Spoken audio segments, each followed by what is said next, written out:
morning, I was chasing some tarpon. I hooked a couple. Oh my gosh, it's so hot and trying to chase them down in this heat. I got to this bridge. This is gonna be the last one we do here.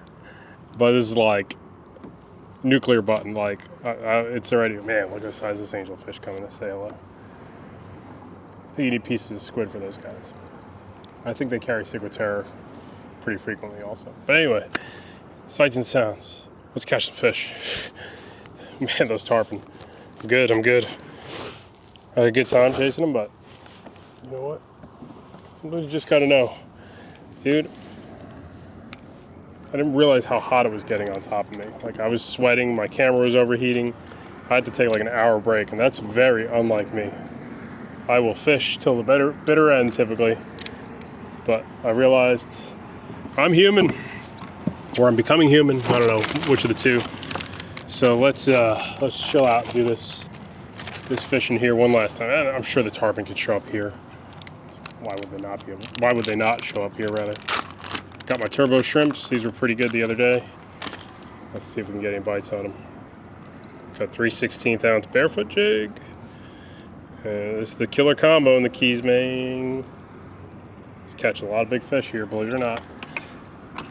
Small baits catch small fish, but when the water's really clear, man, those big baits, they'll catch jacks, but if you want to catch snappers and stuff like that, I'm leaving the big baits at home for another day. That big mangrove snapper just came out of there. Ooh. It is so clear today, though. That's like a bad thing. It's typically not a good thing. What happens is now fish can see me very easily.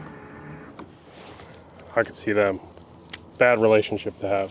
Forgot the name of this shrimp lure. I think it's called the turbo shrimp.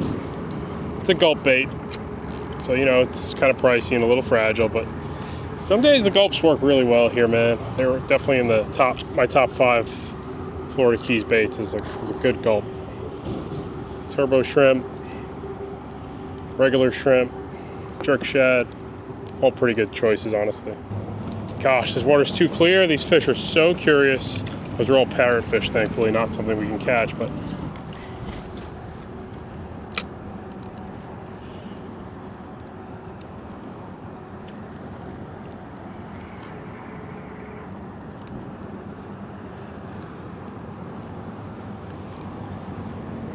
that's something better. What is it? Grunt? Yeah, white grunt.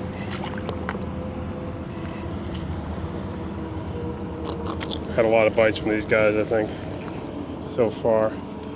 It's number 1 fish that's been biting me. White grunt's he's out of control. That scent that Gulp has is still, it's like one of the best. I mean, there's other brands that have good scents, but you could use the, Procures, but sometimes when the bite's tough, falling back on Gulp can be a good move. The water's clear, everything's just, gonna be tough today. Clear water in the Keys is not easy. So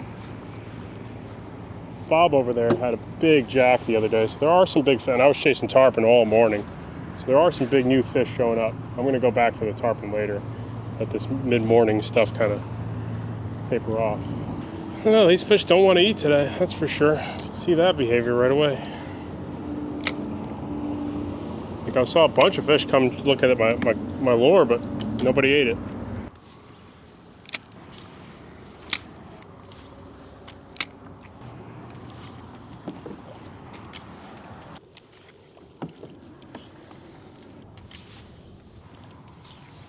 This is tough today, man. Just like, what do I do? What am I supposed to do here? What is it you do here?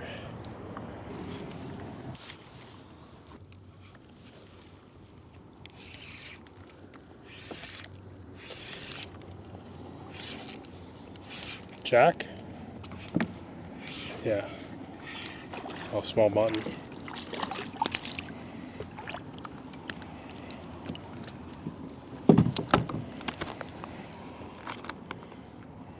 It's been slow.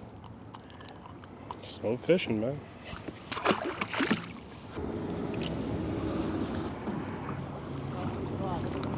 What's that? All good. I haven't seen like a tarpon or anything like that though, no. No jacks, no tarpon. Pretty quiet along that front. Grunts. Okay. Yeah. Grunt. Grunt.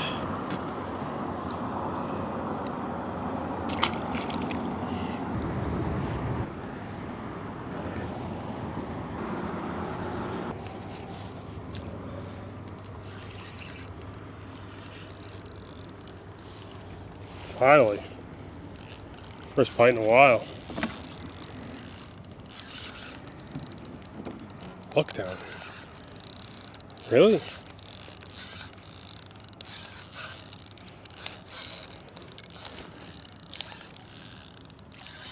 Damn. It's a big one of these jokers, huh?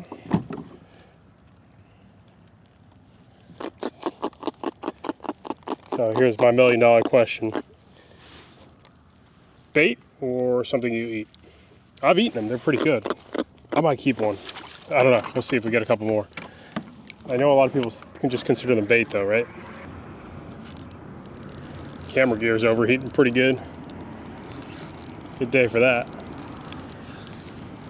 Finally, this took a long time to get a bite going. It's all lookdowns, isn't it? Monster grunt. Yeah. Trying. Not a simple one today. Oh, sir.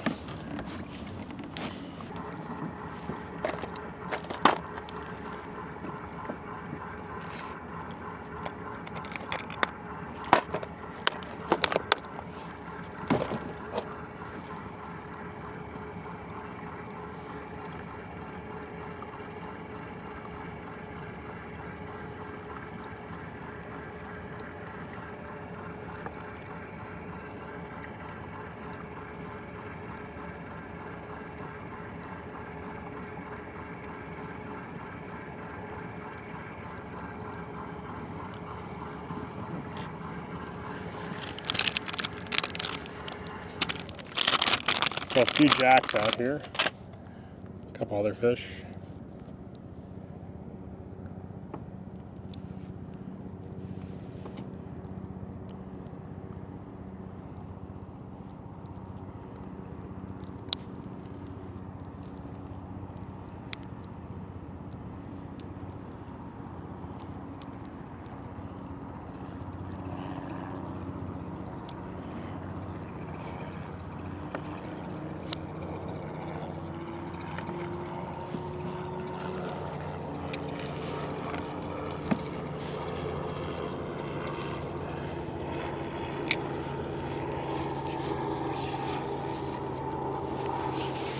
Too many grunts. There's like 1,000,000 of those things down there right now.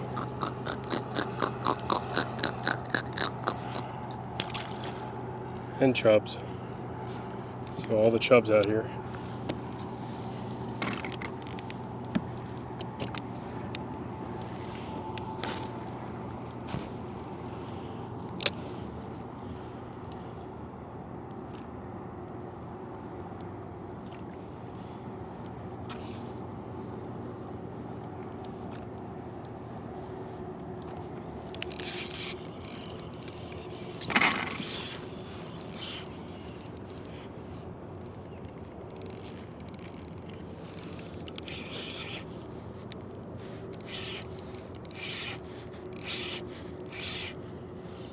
Nice mangrove. Nice one. Big mangrove. Heck yeah, look at that one. All right, we're gonna go to the edge here. See how big he is. 16? Yeah, that's a pretty nice one, 16-incher.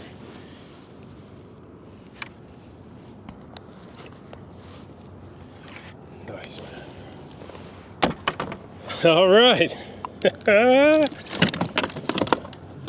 Sweet. Yeah, this started off so slow.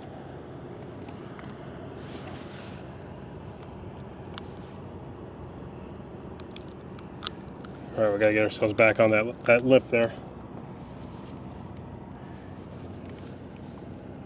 Coming home with me, man.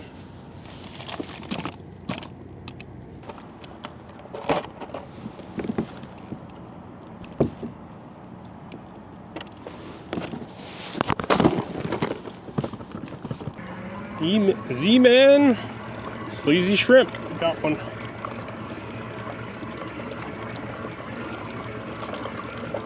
Tons of grunts on the perimeter of this pass. Grunts and the, what's that other fish? I see the chubs too. I haven't seen a shark yet. But he is hanging deeper, I'm sure, like he usually is. But what I want to try to do is I'm on the edge of that shallow shelf here. Cast into it a little bit.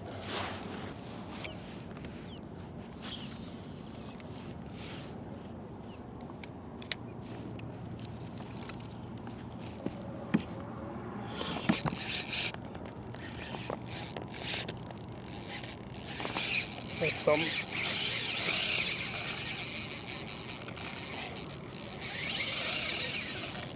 Look, a shark. Look at the bus.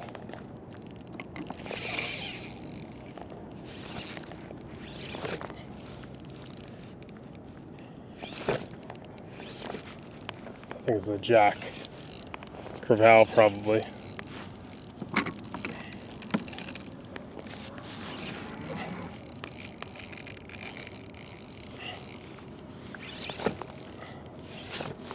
Well, we'll stay in this 10-foot zone. I think we get a little more chance not getting eaten by something.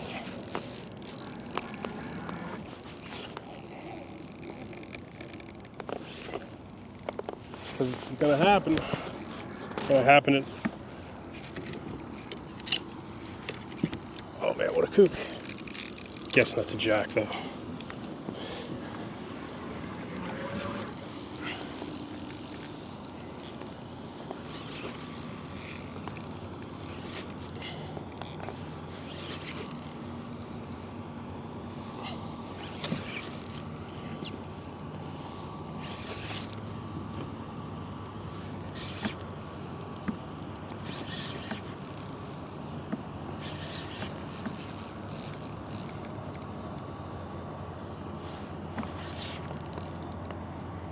Got crevalle.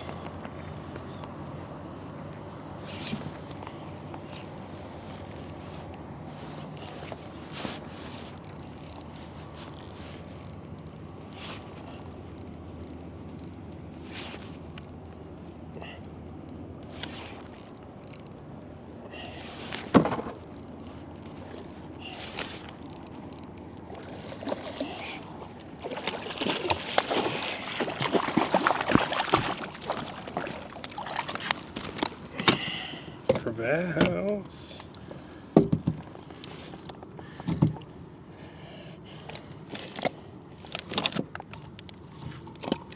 Where's the pliers is the question. Wanted to get this guy in real quick, and now I'm wondering where I put my pliers from earlier there.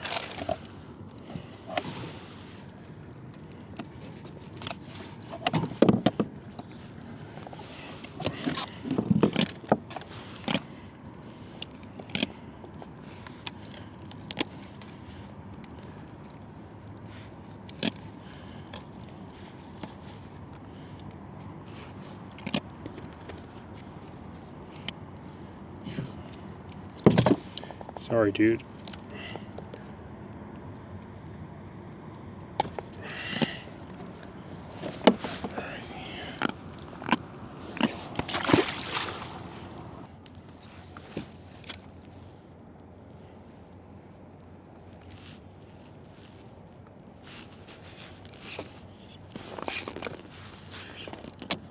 That's the worst. No, why did he eat that?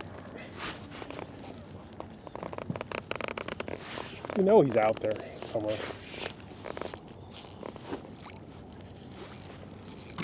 I don't want this guy in again. Let's go up shallow, dude. I think we'll have a better chance of you not getting sharked.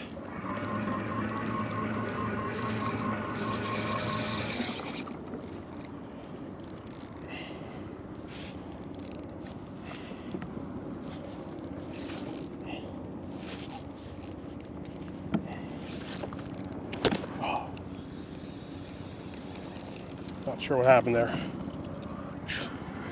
Something obviously did.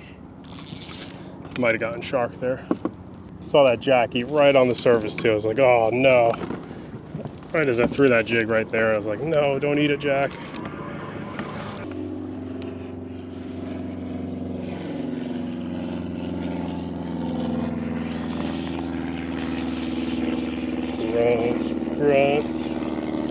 Grunt me away.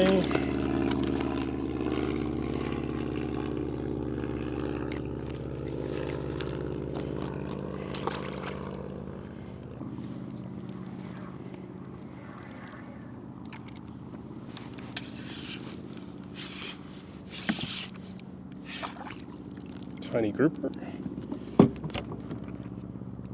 Black grouper. The chain patterns on them.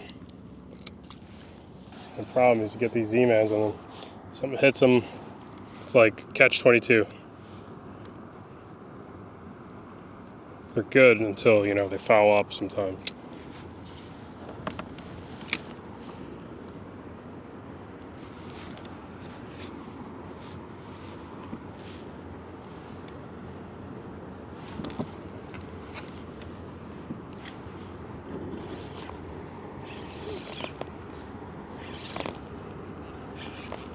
Mutton. Maybe not.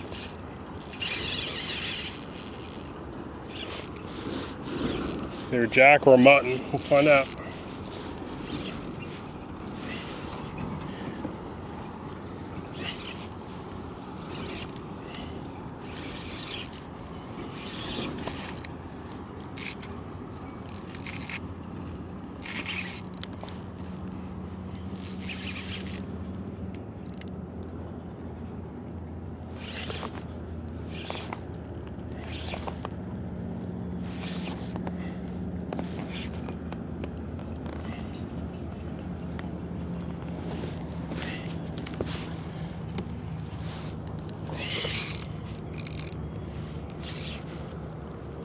Jack.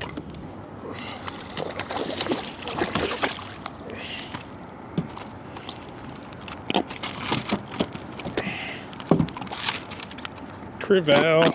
Oh, big barracuda under my kayak. That's really cool. I'll take that over the shark every day.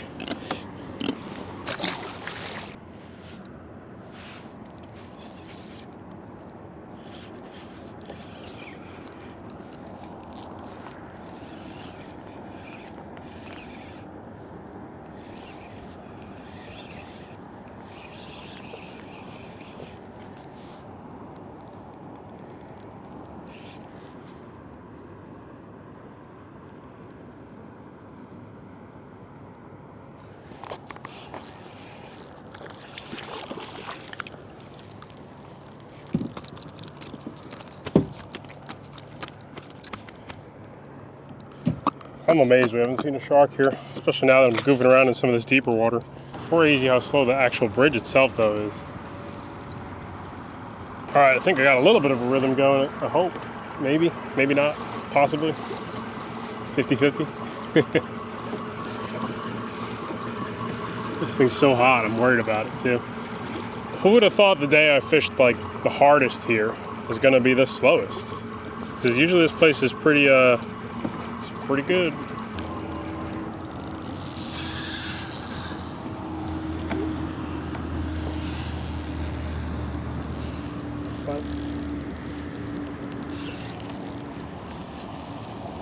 Nice fish.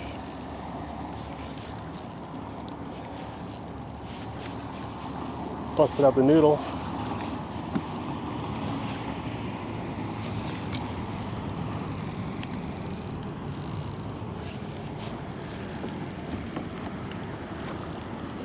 Jack, right?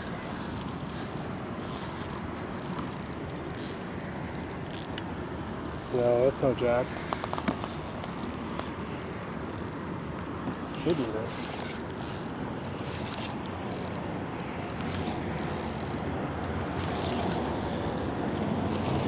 Oh, yellow jack, sweet.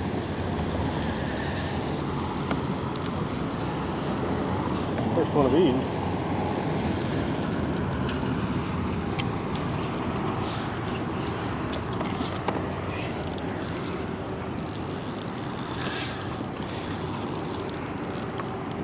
A little harder to find today, these things.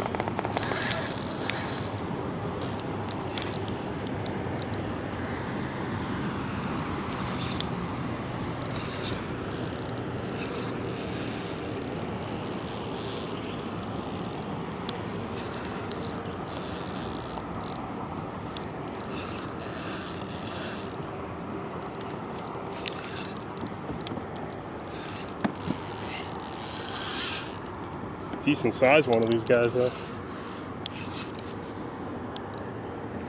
Alright, I'm gonna keep this guy. These guys make fine table fare. They're warm though.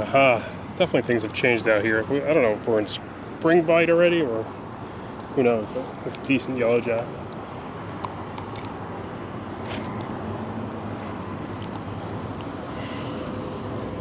All right.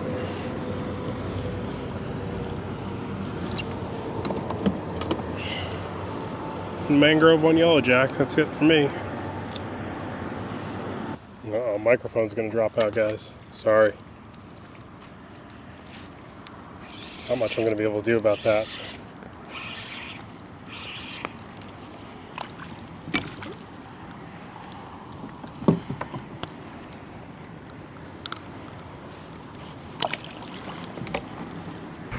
Alright, so our rudder broke here, but good thing is we got power at least to go home, no issues.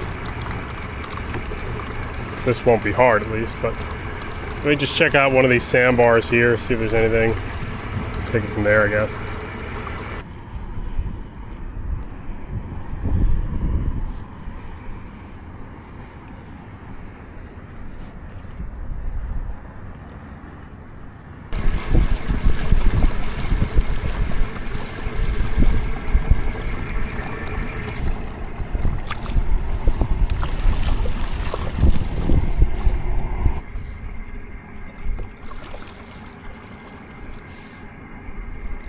I'm not too sure if this stuff is working properly. My microphone's all fritzing out, so might not have any audio, might have plenty of audio, I have no idea.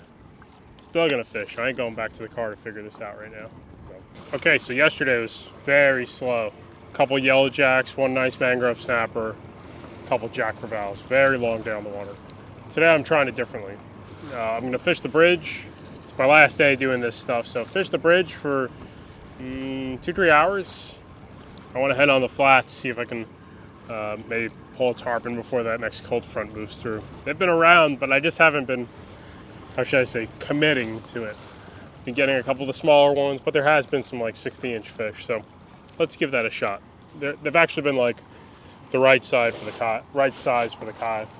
Not too big that it's hopeless for me to land them, but big enough for a good time. So in the meantime, we just throw some goofy jigs around for an hour or two. Zoom flukes, whatever we dig out of the bag. Work shallow, work deep. It's been warm. I don't know if it's been warm where you're at, but it's been warm here.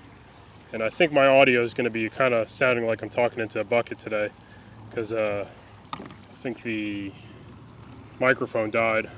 All of my camera gear has slowly kicked the bucket.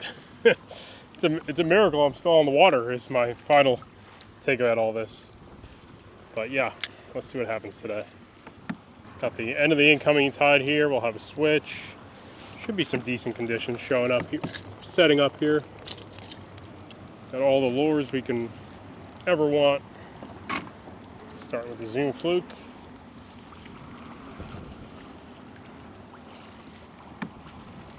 Might have to go a little bit further down. Nice, good amount of wind though, man. Yesterday there was no wind. I think I'm starting to realize I don't like flat calm. And the Keys, just like flat calm's not great in most places. Definitely seem to catch more fish in areas of current. Dun dun dun. We'll never know. We'll never know what that was. But yeah, in general, flat calm, no good.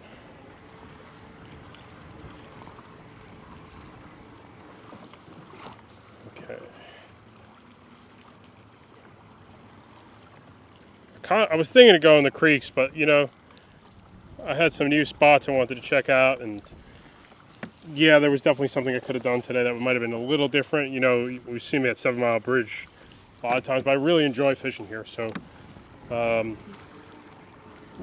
should I say? Content creator in me said I should change up my location so I can get more views. But the actual fisherman in me said today, hey, I actually want to kind of fish 7 Mile Bridge. My last couple times fishing here probably, weather-wise. So let's go over here, man. It's been pretty good to me, man. So it's not like it's been not a good area to fish. Had a couple small bites here. I'd say overall it has been pretty good, so I kind of want to stick with it a little bit.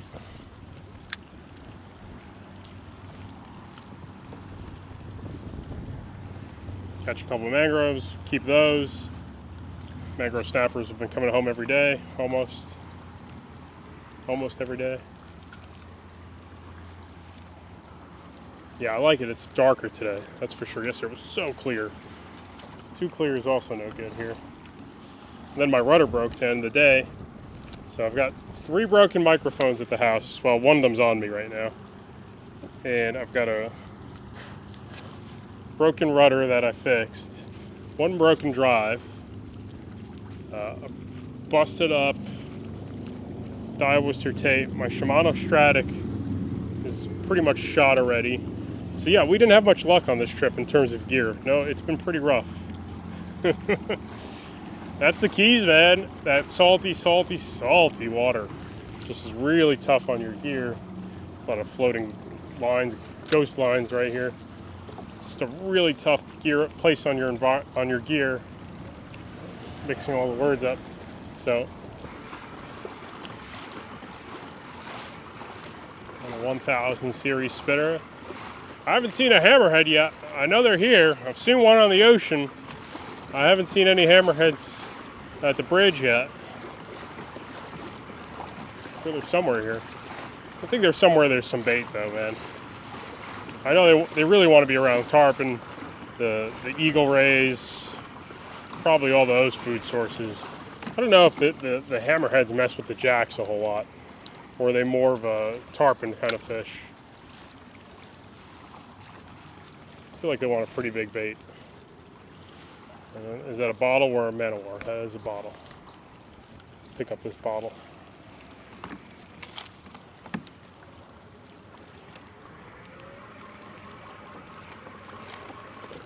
Oh, man, that's got somebody's pee in it. I ain't picking that up, man. It's disgusting. Should be some fish up here. Let's go up to the sandbars down this way. I see some needlefish chasing bait. No great whites here, thankfully. Watching that viral video from a couple weeks ago. Guy had the great white sneak up on him. I think I'm good on the great whites, man. They're meaty too, man. I don't know, like big meaty fat sharks. There we go. Some of these other sharks are kind of skinny and a lot less threatening in my opinion.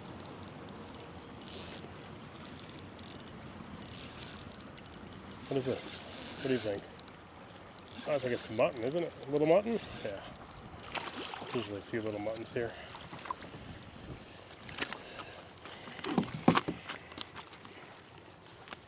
Mutton snapper. Little guy. Clock the zoom. Add it to the graveyard for the day.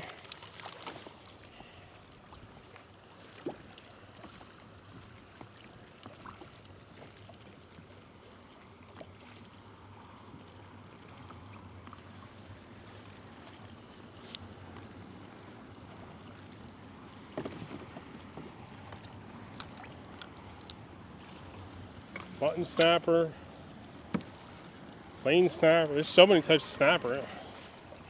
What's the other one I started catching here occasionally? Schoolmaster snapper. I haven't caught a dog snapper. I don't know if they're only in deeper water. Silk snapper, silky snapper. Never caught one of those.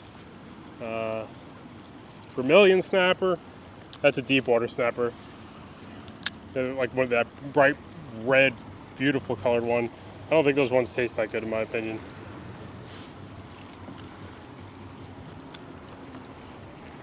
Okay.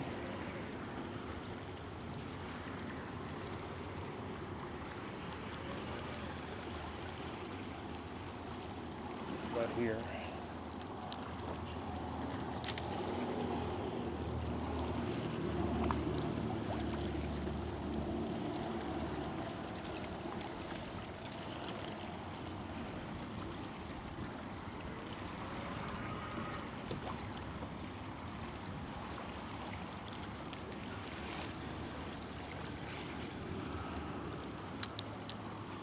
Oops, bad cast there.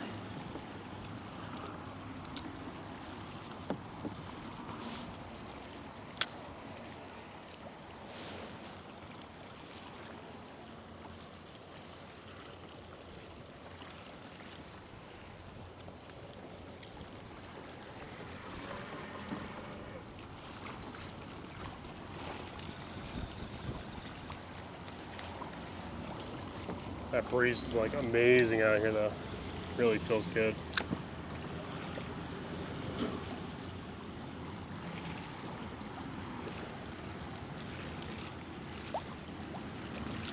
Ooh, hoo, hoo. Oh no, we lost. That was a nice fish.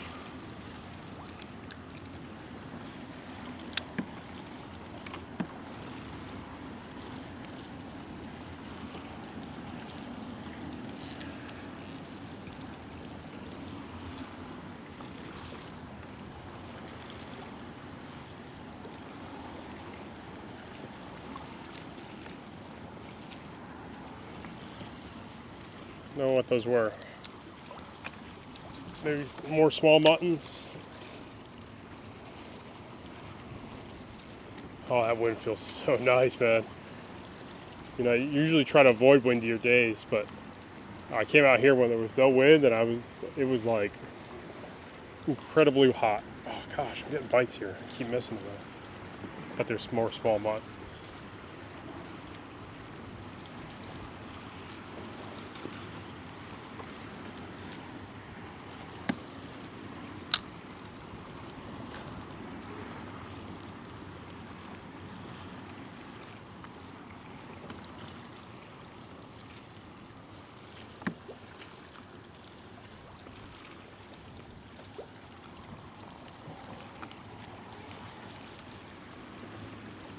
A few bites here, a few bites here. Stick with it.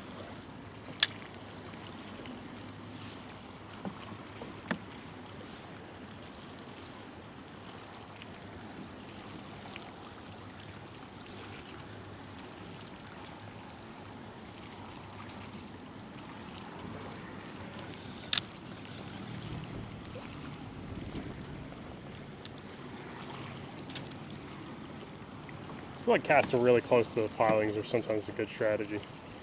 I feel like they're just not that structure-y here. There's a little bit of structure, but it's not like anything too insane. I'm surprised I haven't gotten one snook off these bridges yet. Now, I've caught a couple years back, but none this year. I wonder if they're just in different areas right now. I know there's a few along the rocks, but like, I haven't caught a snook in a while on the bridges.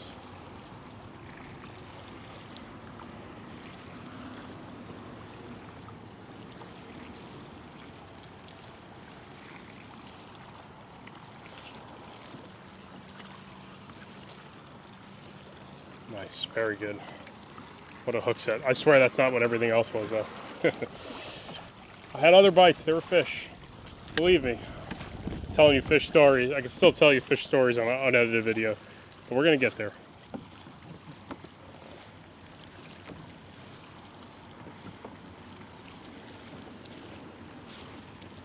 Might take a while. We're gonna get there though.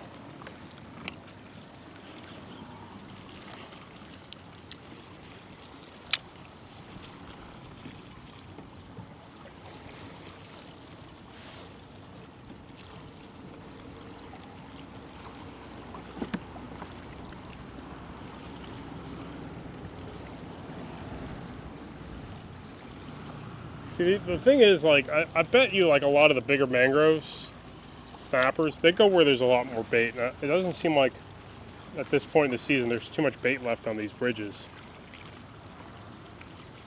I'm noticing there's less and less bait, even less and less jacks too, for the most part. Ooh. Oh, I dropped them. Damn, is that hooked though? They're just that small. No, they're just that small.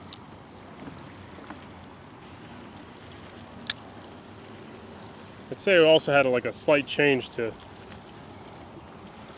different. Like there's less yellow jacks around for sure. There was like a good amount of time that felt like there was yellow jacks everywhere. Now I'm seeing like a yellow jack here and there. Ooh.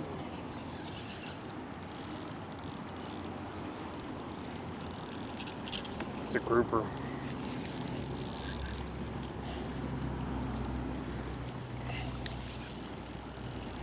Got a Goliath trying to dog me? Did I hook a Goliath? I think I hooked a Goliath, man. Oh man, what are you doing, man? Really hook a Goliath here? This shallow water? Let's see if he swims out. Got me in something there. It's definitely either a Goliath or a small black grouper or something like that.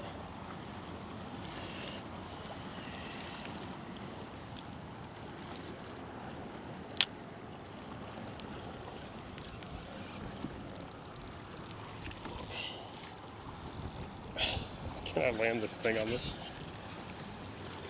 Almost. Alright, I don't know. Let's give it 2 minutes. 2:05. Let's see if he swims out at 2:07. Maybe we'll pull the hook on him. He's still there. He ain't very big.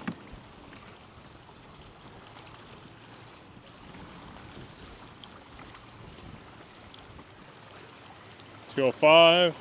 Supposedly this works pretty well. I haven't had much luck with the let him swim out stuff, but I might not be being patient enough. And like I said, this rod is not for a grouper. No way. I'm also a little surprised I hooked one on this light rod. 2:06. All right, 1 minute has passed. I wonder if they have their own clock. It's like my dog probably. It's a couple minutes and they're done. My dog's knows what time dinner is and then what time bedtime is. All right, let's go for it. Yeah, that didn't work at all. But like I said, I had no business hooking a grouper on that setup. That wasn't a large one either. But all right. Shouldn't play with fire. Gonna get burned.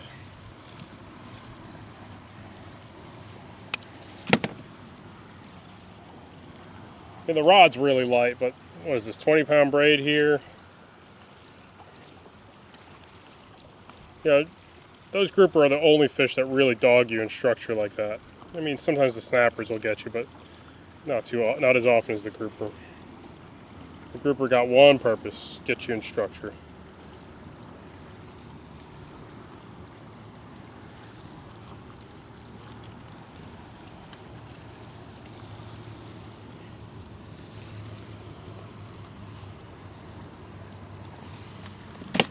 Okay, 20-pound leader.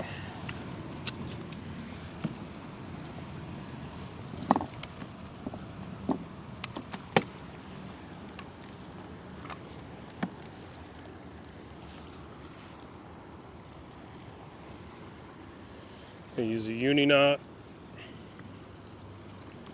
1, 2, 3, 4. I know I get tons of crap for using a swivel pretty often. I like swivels, man. I'm a swivel nerd, man. I know. Most guys that are serious anglers don't use barrel swivels, right? I use it because you break off a lot, and I try to tie a leader that's going to be, how should I say, the leader's going to break before the braid, and then I'm going to be getting more time in the water, right? That's the idea here.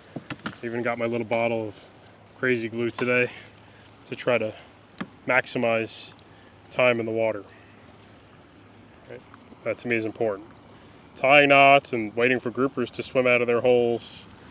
I don't know about that, man. So there's now all the videos, I'm putting them up on another channel, right? Probably like a month behind on the edits, so bear with me on that. But a month later, you'll get if you hate these 4-hour unedited spiels, giving you another option. To me, I'm fishing the same more or less. I guess the only thing I'm doing differently is I'm talking more, which isn't natural to me. You know that. I'm not too much of a talker. Kind of a quiet guy, you know. If you're on here looking for a a personality type angler, you got Flair. I was talking to Justin about that. You got guys like Flair and some really larger than life people have made it. Us ordinary dudes that are just kind of, I like to eat, I like to sleep, I like to go fishing, I like to, just do the simple things in life. That's, kind of how I act too. So I don't want to, like to take it easy, man. I like fishing the Florida Keys. I like fishing anywhere with good fishing. I guess anywhere you see the kind of the bridges crumble down a little bit, there's a little extra structure too. Right, that's another giveaway. Anything hanging is telling you that something collapsed into the water. But at the same time, anywhere you hook a fish and break them off, move on. That's where I hook that grouper. I doubt I'll get another bite from there.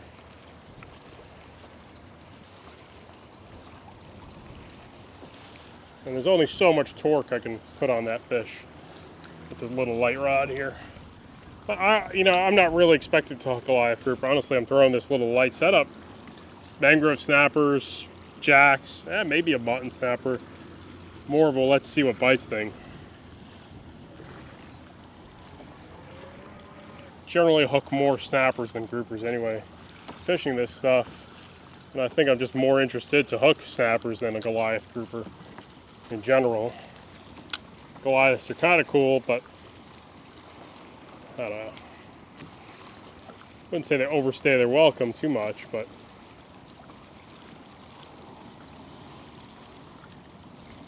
it's a quick pull.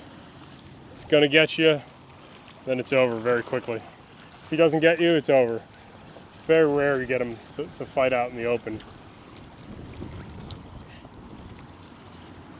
Those mangrove snappers are some of the most fun fish on that light tackle too. I like the jacks. I just don't like the stress of the shark being with the jack. Sometimes this is a good strategy. See, where the drift's all weird because there's some wind. It's just kind of casting and hopping along is always good too.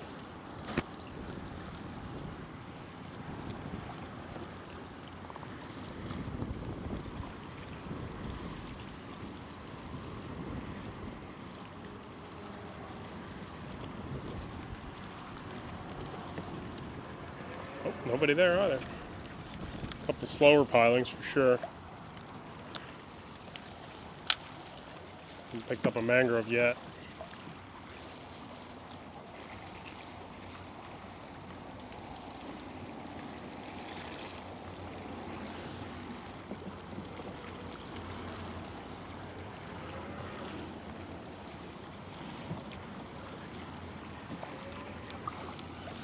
Alright, keep it up, keep it moving.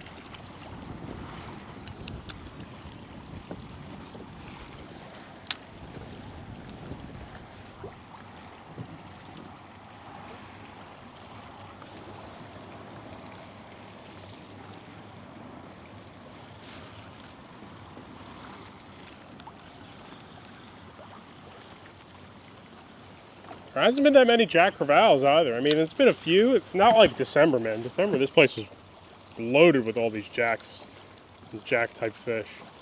Now it's been, yeah, a few snappers, a lot more tarpon around, a lot more barracudas too.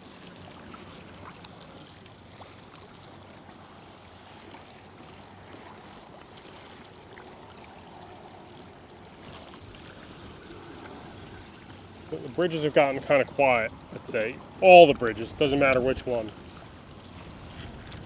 I'm guessing the next big thing that happens on these bridges is the big showing of tarpon. Like this little silly jigging stuff is probably on it's almost done right now. Sea turtle's pretty cool looking.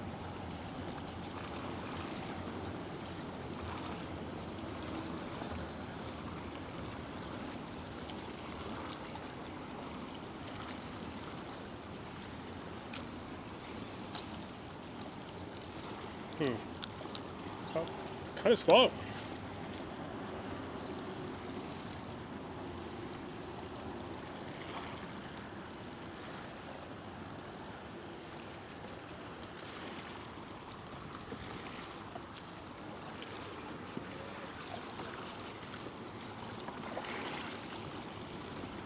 Let's check out a couple of these guys here, see what's up.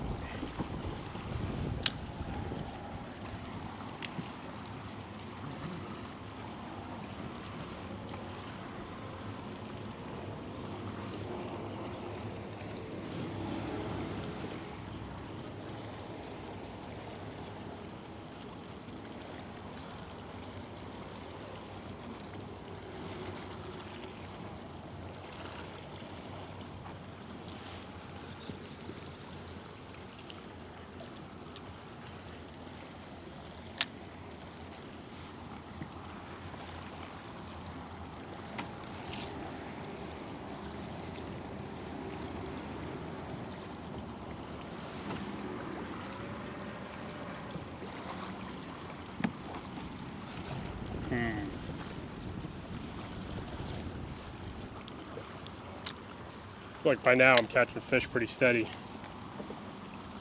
Some kind of fish.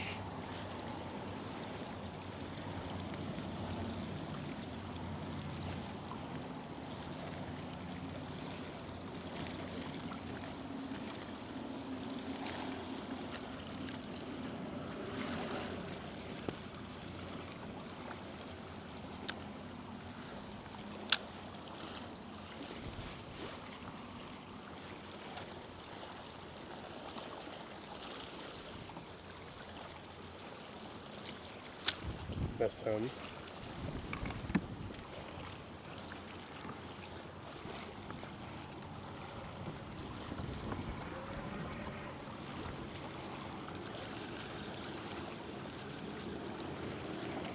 Okay.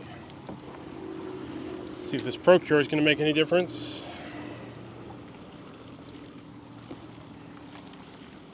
It's like my lucky Sandbar right there too, right there. I'm pretty good near this bar.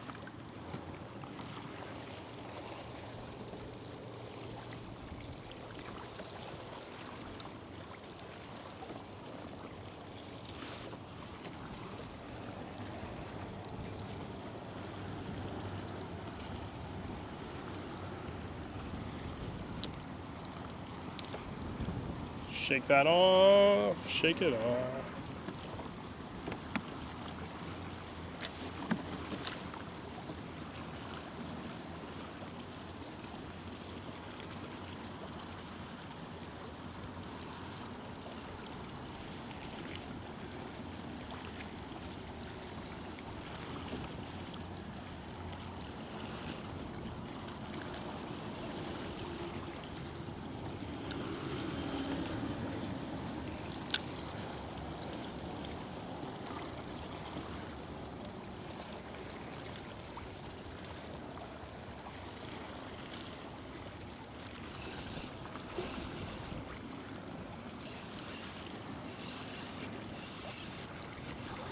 Ooh, it's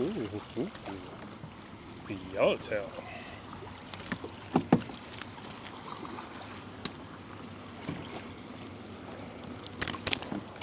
He's gone. Don't worry. Just ejected him out of the cot. It's amazing how close to structure even those yellowtail can be. I don't really associate them as structure fish at all.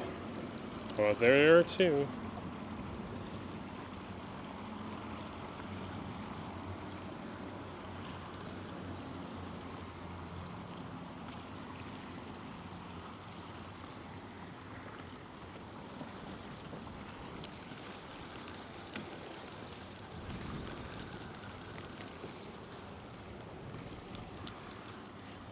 Hold motor control.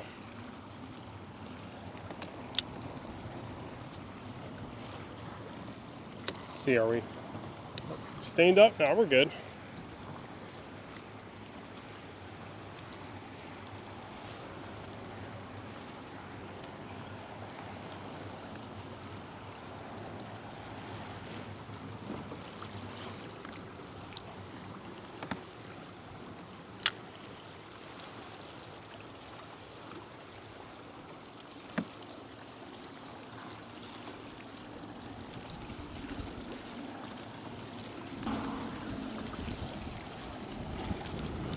That wind's really picking up. This forecast is botched today.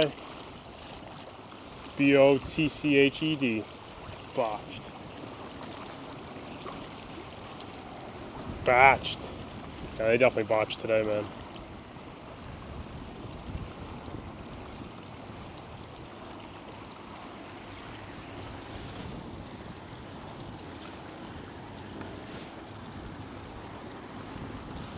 Not much going on, man. This is really slow.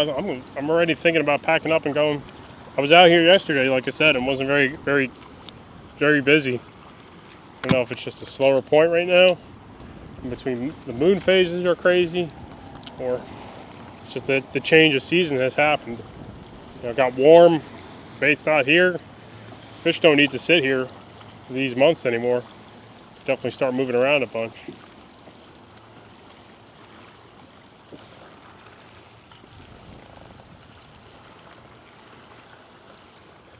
Yeah, I mean, it's not just here. Like, I'm looking, when I go long key, walk the bridge to a couple other spots, I'm seeing just something different's already going on.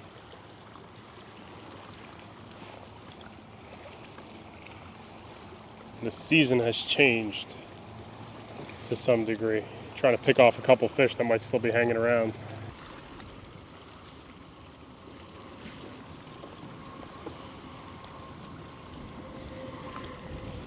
Ooh, yeah.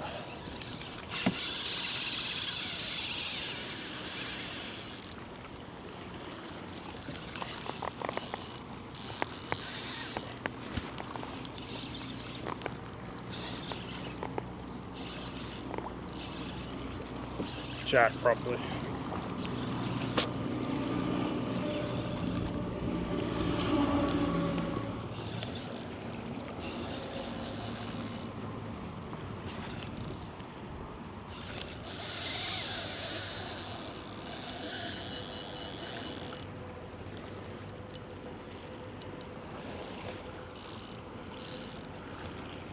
Why does he want to come up on the bar with me?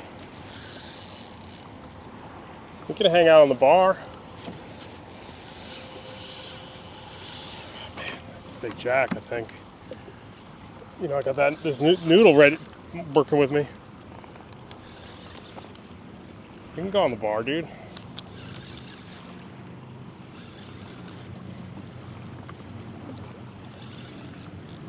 Bar's gonna be fun.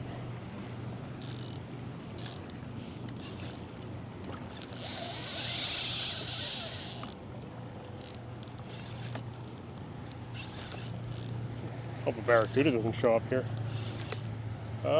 It is.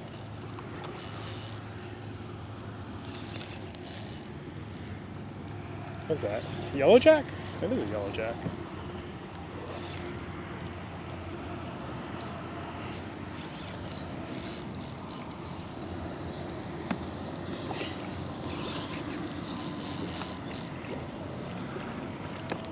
That's a barjack, I think. He's got a big bar. Yeah.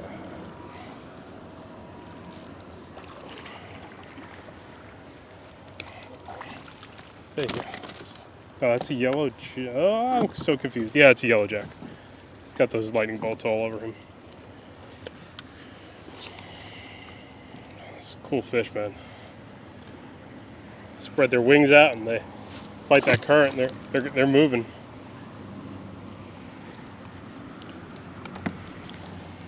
They're good to eat, man, but I think, you know, like I said, I've said it before, I don't like them cooked, so raw is the only way I'm eating them for the most part. But, well, that's at least a little bit of life, that means, so we'll see if we get a couple more bites here. I like sitting on this this flat though. I feel like it's a false sense of security that I'll be safe if anything wants to chase up that fish.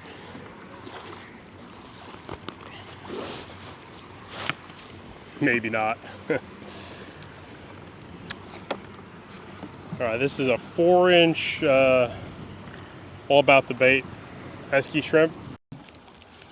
No snapper bites, man. Just that one short mutton, really short mutton back there.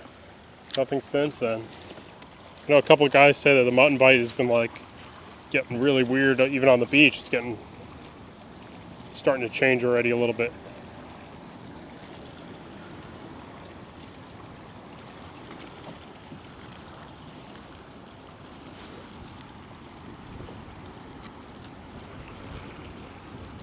I don't know if, yeah, might be getting warm that quickly already is really what I'm thinking. Maybe we should go play with the barracudas with top water maybe? I don't know. See if we can find a few of those things somewhere.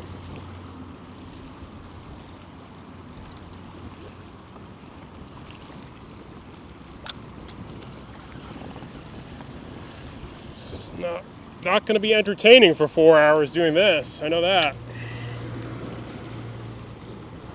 Until we, you know, either A, find a lot more fish, or B, change locations is what I'm thinking.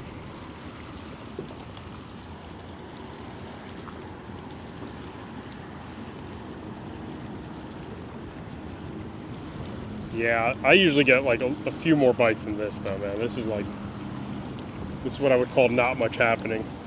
Let me just make a couple quick changes off this minnow, right? Let me just try the Berkeley one quickly. I'm not going to commit to this for the rest of the bridge piling journey. I'm going to switch it up. Try to find some of these tarpon maybe or something like that. Maybe we will. I don't know. I always say that I'm not going to commit. Then I'm like, all right, I'm committing. The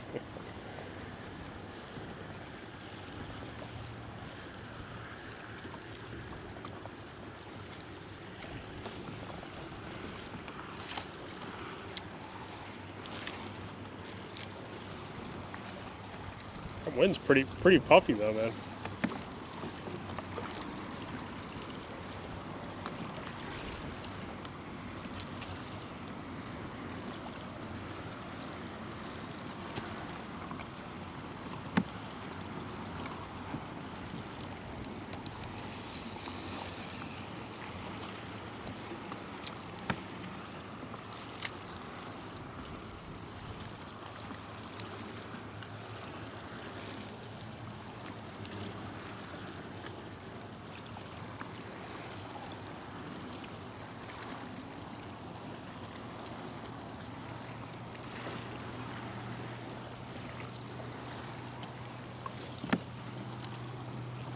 No snappers, man. I think the bite changed a little bit. I've just not seeing quite the same stuff going on just in general. Many locations, not just here. We just hit a couple deeper pots. I don't like also being the only. I see a couple people out here still. All right, let's check out a couple more of these shallow pilings up here. Stay out of shark land here.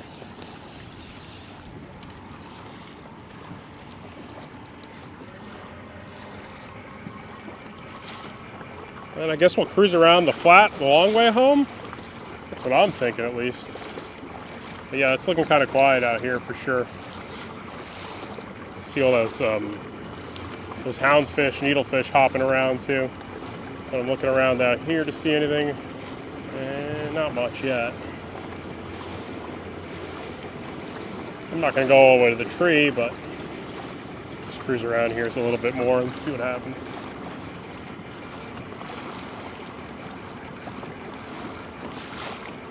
I think everything's waiting. I think that I'm in the transition between right now, February, to the big swing of a lot more fish showing up, which is March and April, tarpon migration, all that stuff. It's not quite there yet. It's also much warmer than usual for like a week or two. No cold fronts anymore. So things changed a little bit on that end. For better or worse, I don't know. Let's take a look up here a little bit. And then I'm probably going to drop back, check out the flats, maybe one of the little bridges. I don't know. But my legs needed a rest, guys. You know, it looks like I'm cheating with this kayak that's moving like this, but man, they really needed a nice rest. Getting old. Old man Elias wants to chill out a little more, I think. No perfect way to do it than do it with the ePDL, the E pedal. All right, let's see what we got here somewhere.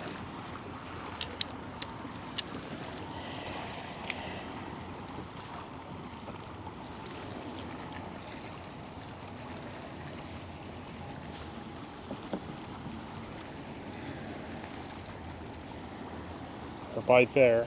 Ooh, there's one. Oh, it came off. Dang. It's limp wrists, man. I think that was a jack, probably.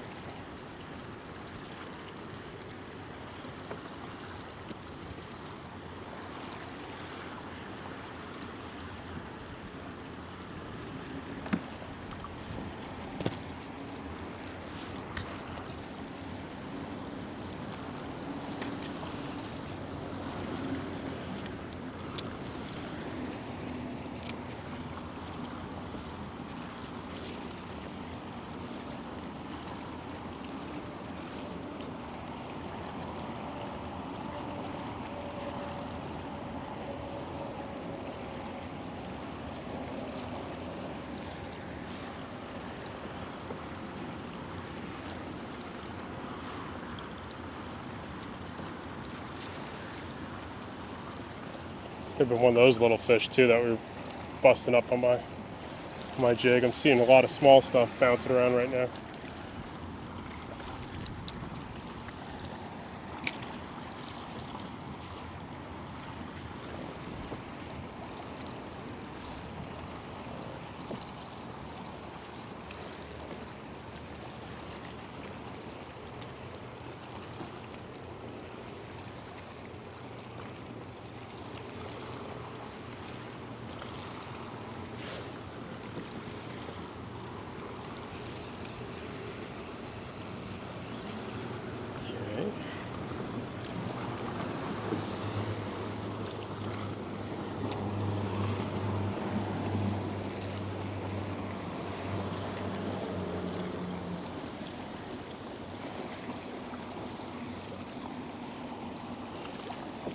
Yeah.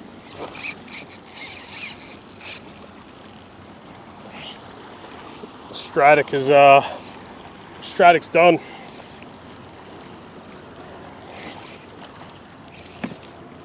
I'll go with grouper on that, but you never know.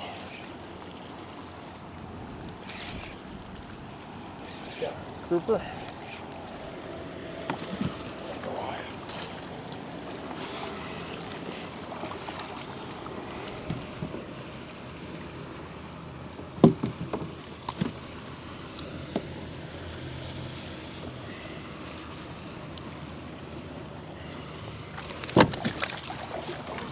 Goliath.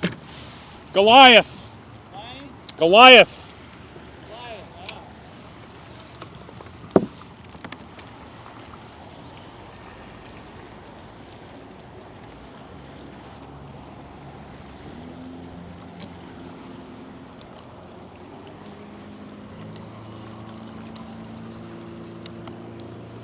Hang on, y'all. My lens is all fogged up right now.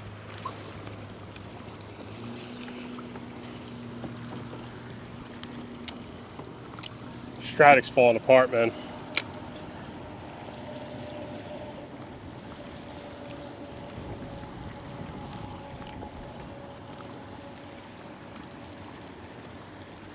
Seems like there's some life out here, though.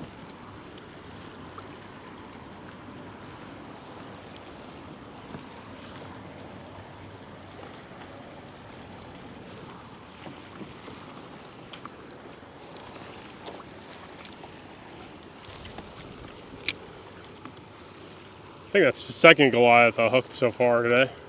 First one broke me off back there. A lot more Goliaths in the Keys, that's for sure.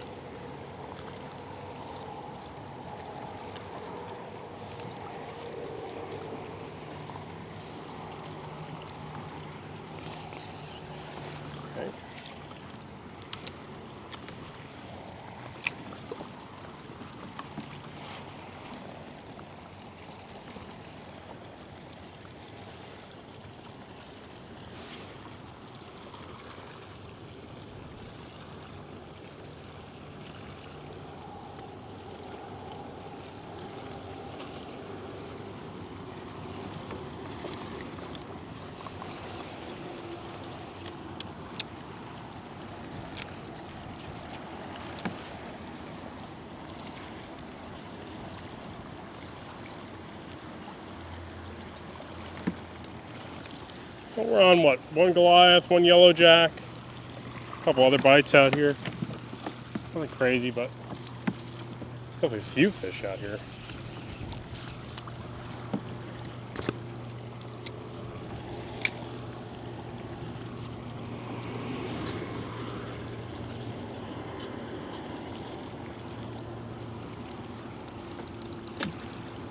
Let's go over the next side of the sandbar here. It's really shallow right here. I mean, that doesn't mean there's not a few fish, but it seems like it's always better just a tad deeper sometimes. Let's see what's up here a little bit. And then we'll work our way back down, and then we're going to check out some of the flats, see what's out there. This looks really quiet right now. These power switch shrimps are pretty solid, man. They're overpriced, but they are solid. It's my final review. Overpriced, but good lord, good lord.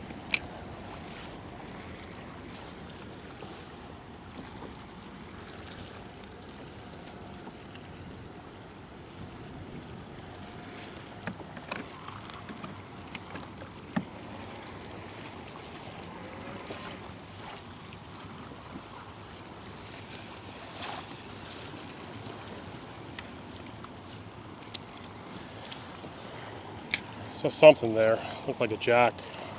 Yellow jack, maybe.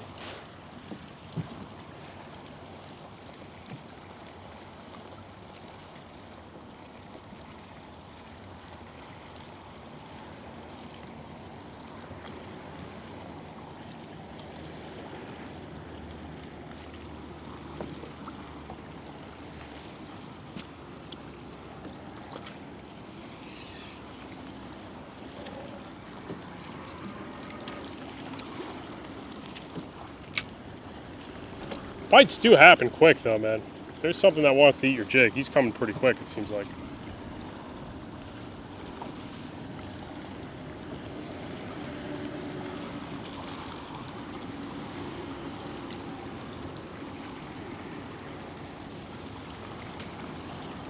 Small bites here.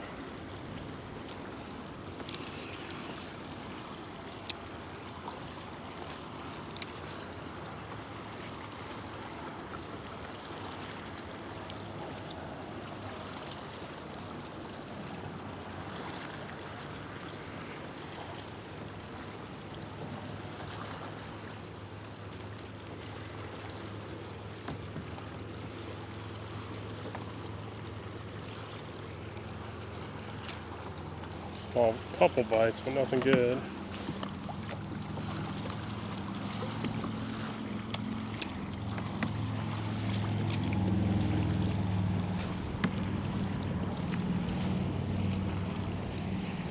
Oh.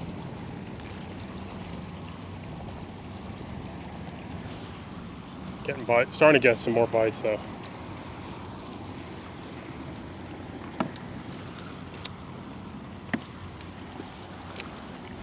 Had one in each of these chutes just now.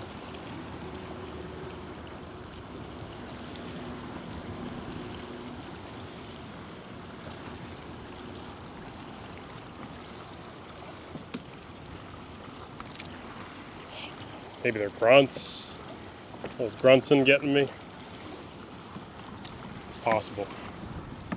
Somebody's playing me for a fool down there. That's what I'm thinking.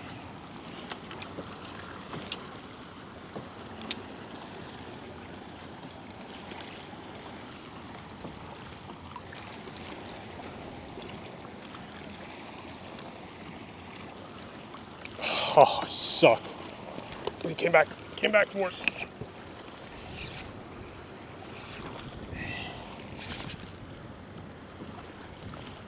Oh, this Stratix shot. The drag's not engaging. Or it's overcompensating.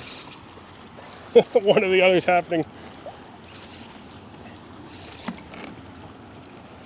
Oh, no.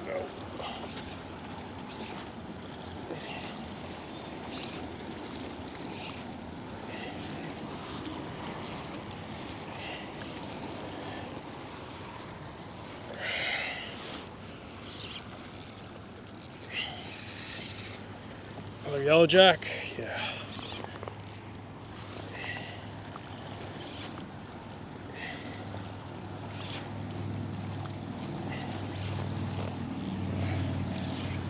These guys are like pompano a little bit. They remind me of pompano a little bit.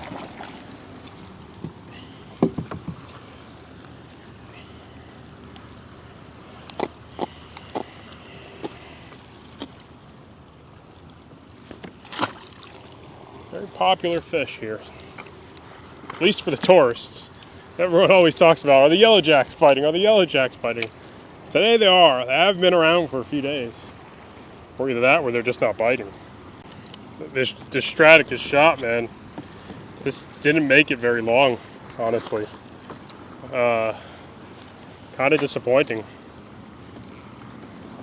Like, I can't tighten the drag anymore without getting really sticky. 2 weeks maybe? This is when I should just say I don't care anymore. You know, if somebody complains about my certate making too much noise, emails me 7 pages of nonsense about how I need to be a professional and not have a noisy fishing reel. And yeah, then I spend $200 and what am I going to spend $10,000 a year to make this guy happy? It's like, okay, maybe he's got a point. But the thing is, the pens I have pens, and I really have said how much I like pens. And I've even been accused of being a pen shill. But I do like the how should I say, how smooth the Shimanos and the Daiwas are for this sort of fishing. As soon as I bump it up to over a ½ ounce, pens aren't bad, I'm with you on that. But they're heavy, they're hard to do this sort of motions with all day, comfortably.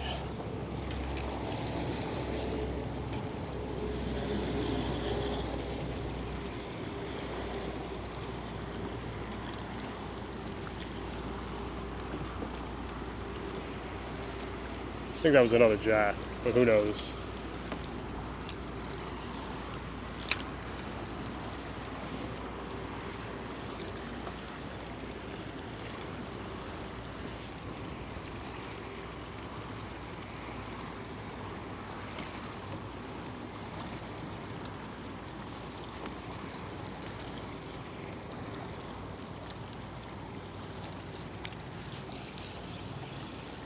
You're really looking for quick reaction strikes, though. When you cast into these pilings, that's it. It's not like bait where you're gonna work an area. No, it's like 2-3 bites, and you got just keep moving. Okay, no more bites on that. This seems to have gotten very quick, like, oops, reactionary strikes, right? Seems like what this shrimp has done. Seems like it's a good lure, though, man. Probably good pompano lure too.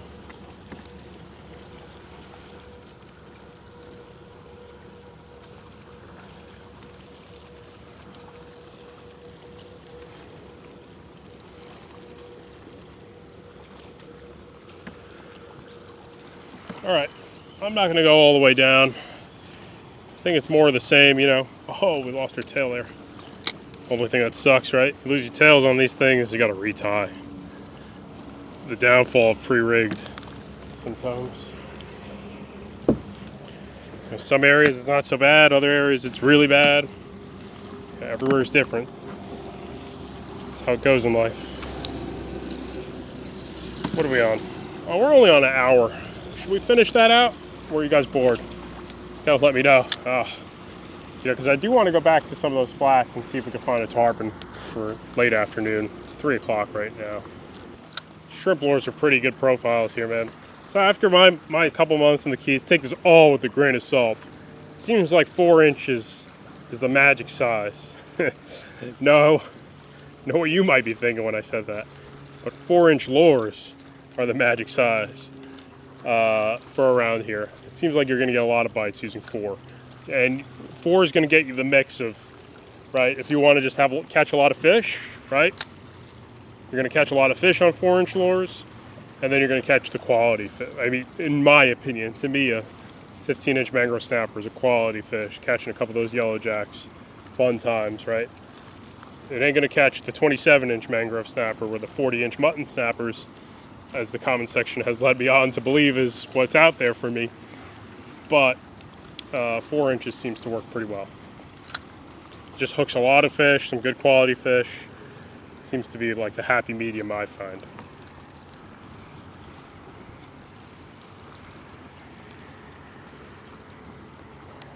You know, like anything though, it is a little inconsistent, you know, throwing these lures around. I'm not having consistent days, right? Like most of these days have been kind of different, right? Today is what, 2 yellowjacks and 1 Goliath. We haven't seen a mangrove snapper yet in hour number 1.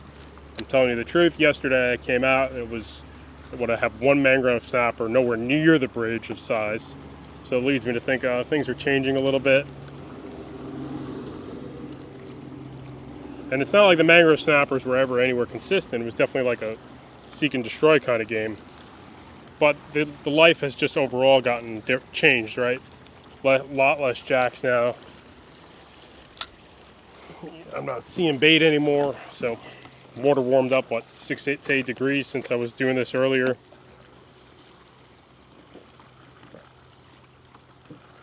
Oh, man. And yeah, it's freaking hot.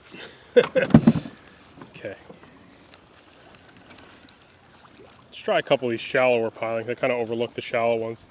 Sometimes the really shallow 3 to 5 feet can be good, but 3 to 5 feet gets the spear gun the most in general, so it's a little more inconsistent. And then we're gonna go off to the flats and fall asleep, really fall asleep together, because yeah, we'll just try it, see if we can raise a tarpon out there. Got a bite there. These are all about the bait shrimp stuff. If you're looking for a bait that's a deal, check out the link in the video's description. I think he sells like a 50 pack for 10 bucks still. He must have stocked up years ago and he's got them still like laying around. That's an absurd quantity of lures for $10. You know what I'm saying? What's different here versus the creeks too, it seems like the snappers don't want to venture too far from their pilings. If you go into the creeks and the mangroves, they might show a little interest to follow stuff a lot further than these ones do. These ones seem to not want to come too far out of their holes, honestly. Like, they like to, how should I say, play it safe.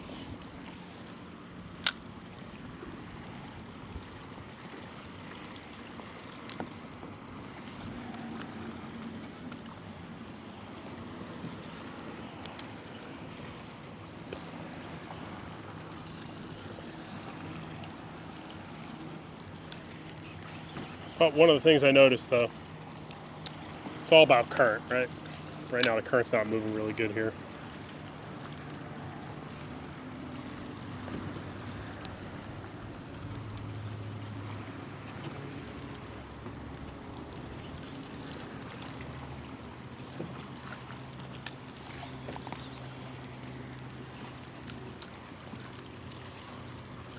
Nice trip though. What is it going to take me? About 2 hours to do a mile back and forth? That's not that bad. And I'm not like, you know, really expertly combing through everything. Just doing a nice, slow, lazy trip, I'd say. Well, how lazy? A little lazy. Not the laziest. Yeah, these shallow ones don't seem to be holding much today.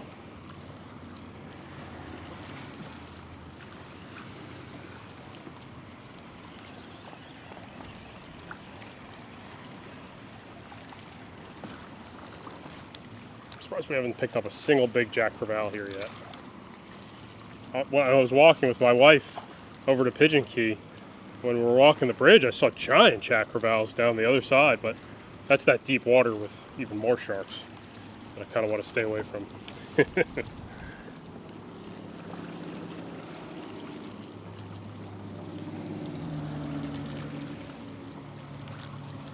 Nah, there's not much on this stuff.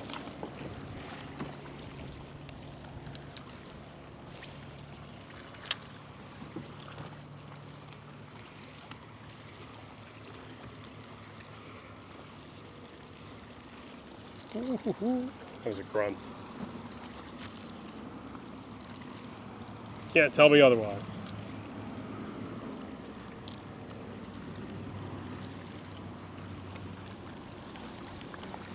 You could tell me otherwise, but I won't believe it.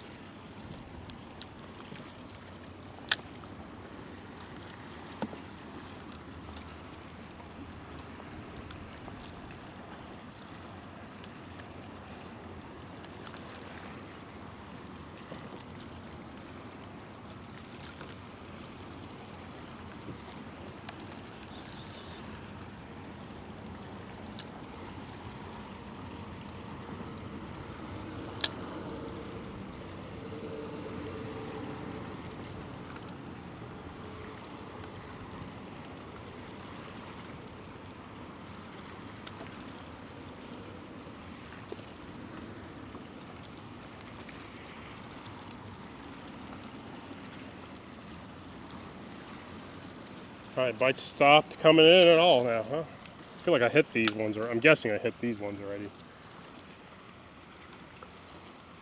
We're on slack. We're getting right at slack right now. It's the start of the outgoing.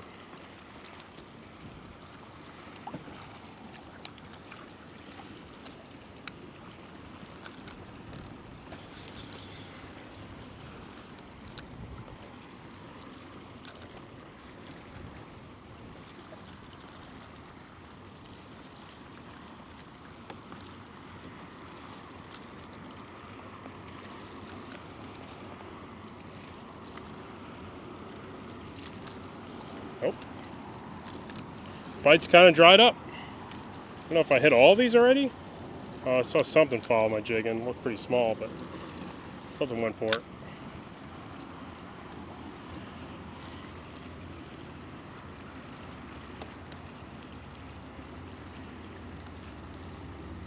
There we go.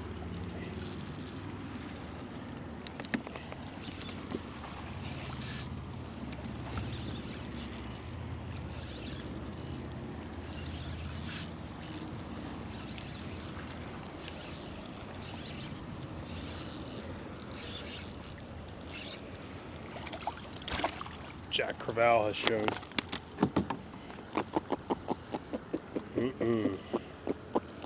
He was mixed with those yellowjacks. You saw the yellowjacks on the surface with him, so that they kind of schooled together, that tells me, to some extent, right? Typically you don't see like the barjacks, the yellowjacks, and the jack crevalles. That was, I think, the first time I've seen the yellowjacks and the jack crevalles literally in the same group or school of fish.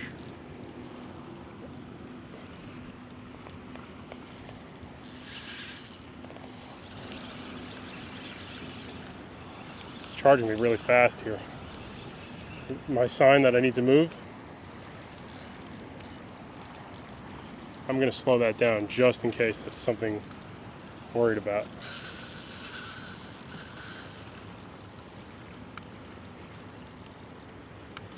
Something feels weird about all that right there, man.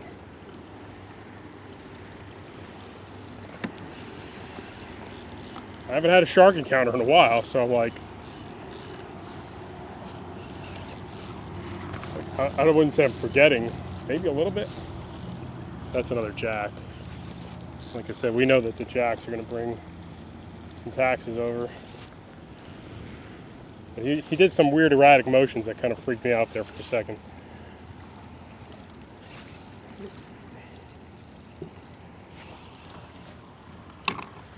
On this little light rod too. I don't see anything that should alarm me yet.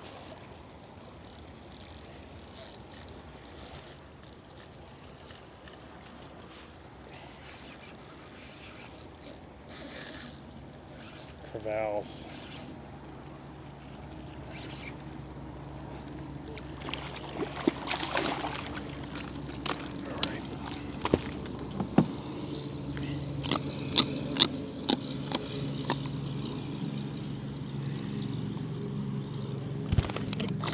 It spiked me. Get yourself out of there.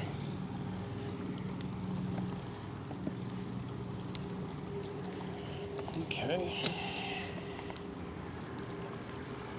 Sometimes they do these weird erratic motions that, like, they'll charge at you and give you, when one of those things charge at you and give you a lot of slack, I almost feel like they're getting chased pretty often. That's kind of how I feel that goes. So, sorry. Yeah, I feel like that's the red flag I get out of it. You don't want to get something chased to your kayak. Terrible feeling. This is kind of shallow, 9 feet. It doesn't happen as often as in like 15 to 20. But this is going to be the last one I pick off this piling. I'm going to move.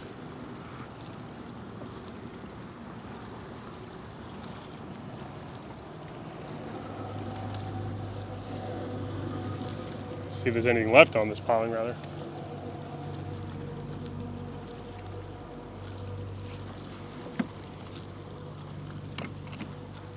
Nope, that's it for that one. This is a 3/16 ounce barefoot jig. It's got #1 hooks on there.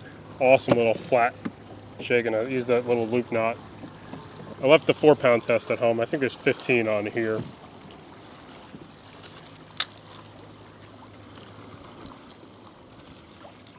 All right.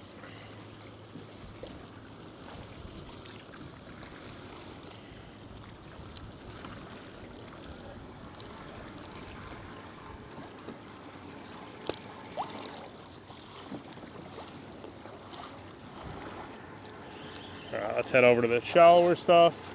Then we're gonna hit some sandbars, see what we got out there. That's what I'm thinking to do here.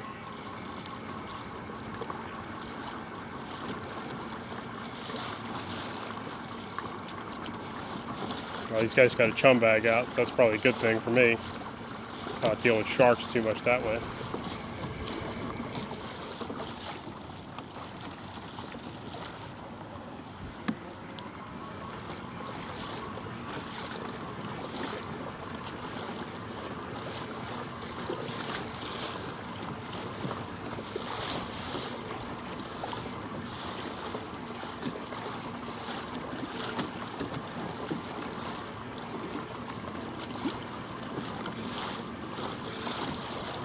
Okay.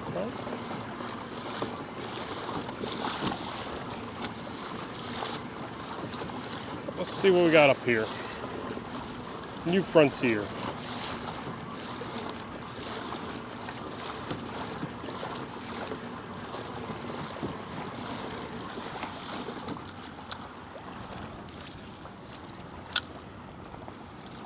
Those guys got chum out. That's perfect. Whenever you see chum, you know there's shark's going to be near that chum because it's got everything around it. Not every time, but more than likely.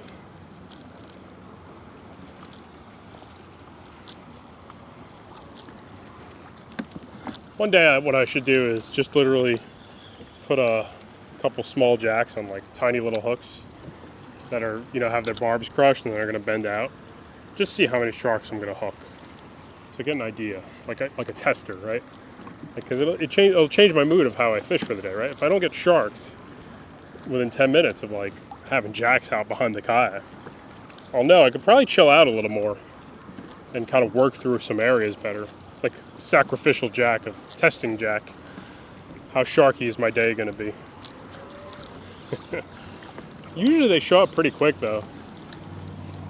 It depends too. If there's like more angling pressure on them, let's say a lot more people start targeting those bull sharks,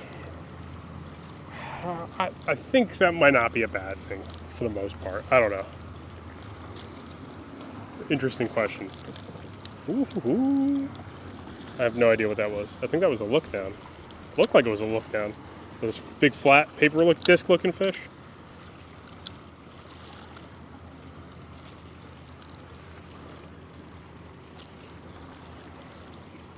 Alright, hit slack tide. These are barely moving now.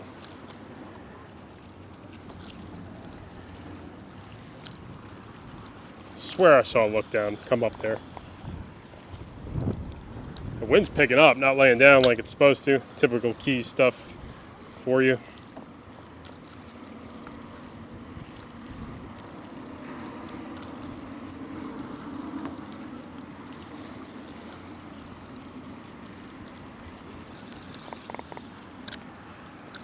That was a jack. It looked like a yellow jack.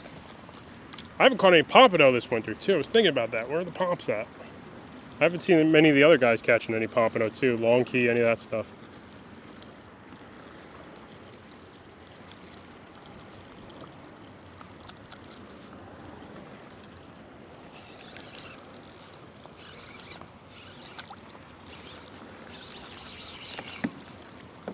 Oh, this guy's so cool. I've only caught a few of these.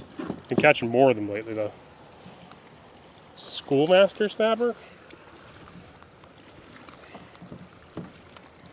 They seem to be the most aggressive of the snapper species. How pretty he is though. Cool variety. We got Goliath, yellowjacks, Schoolmaster, goober snapper. That's me. I'm the goober snapper. Didn't get a pork fish yet.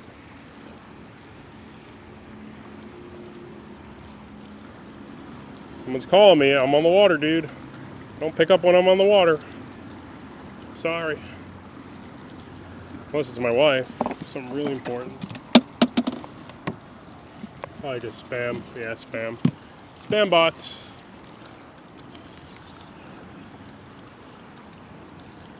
Slack tide is kind of tough too.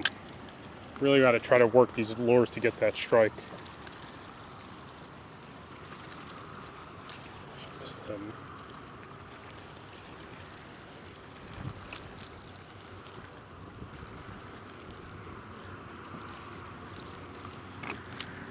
Missed that one. 2 bites there.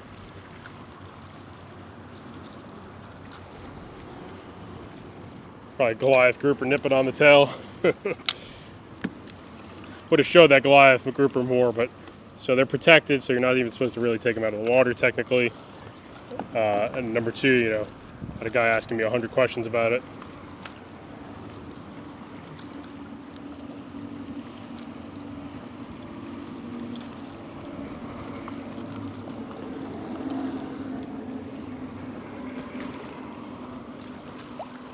Couple bites there, but nothing stuck.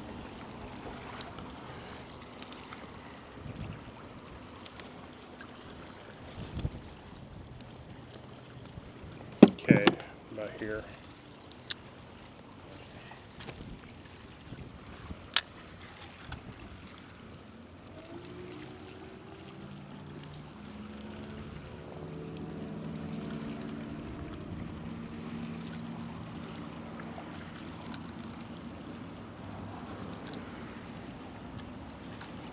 Nothing there. I think I might have had a bite, but nothing came of it.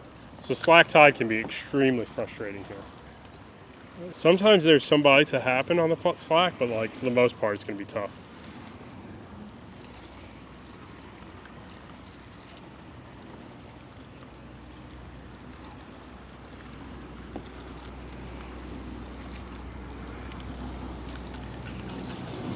Slack tide madness. So probably the better thing to do for slack tide is to just move over to the flats or something like that, somewhere totally different. But I'm gonna hit these last few pilings before making that move. Oh, I missed them.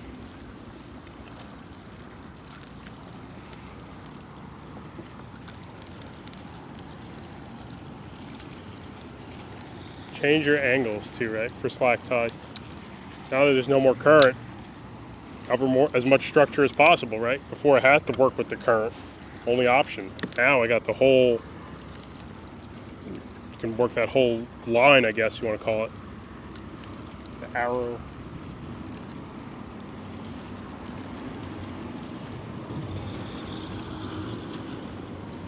I don't think those jacks like slack tide though, that's for sure. The snappers, I think sometimes, it seems like the snappers sometimes bite a little bit during slack, the slower tidal periods. But the jacks do seem to like it moving.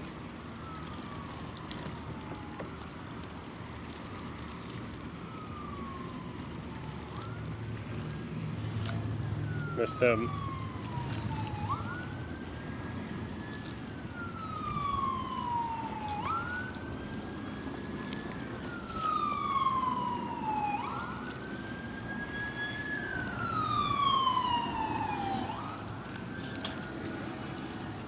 Couple bites there. Just wonder if I was just bumping fish with the jig.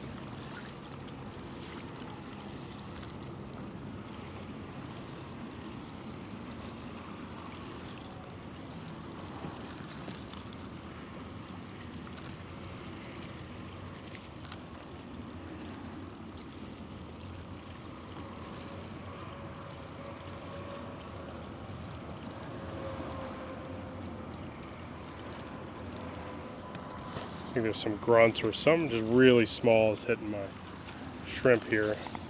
I'm not able to hook up with them.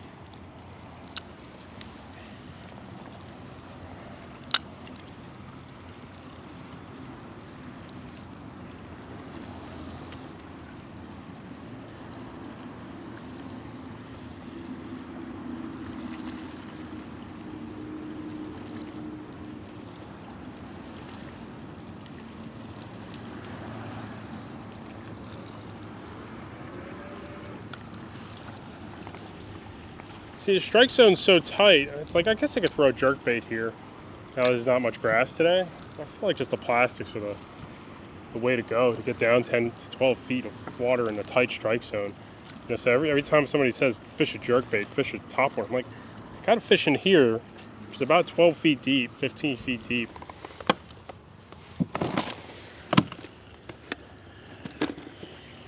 Let me try to power fish this.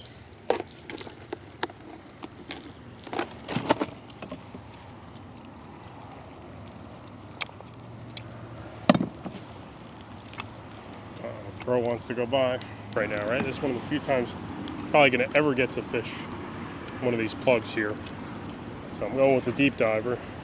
See how it casts. It's not too bad.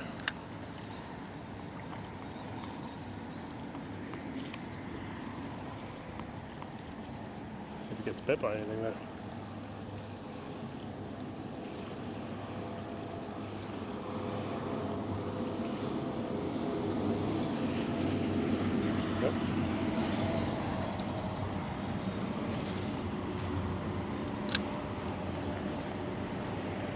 I'm only doing like 1 or 2 casts with this deep diver.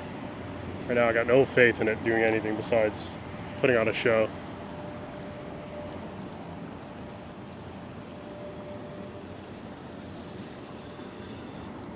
Yeah, screw that. I dredged it along the 3-4 pilings right there. Nothing happened. All I need to see. Sorry. That's where my brain's at, man. That's what we're going to use, this little zoom fluke then. 4-inch one.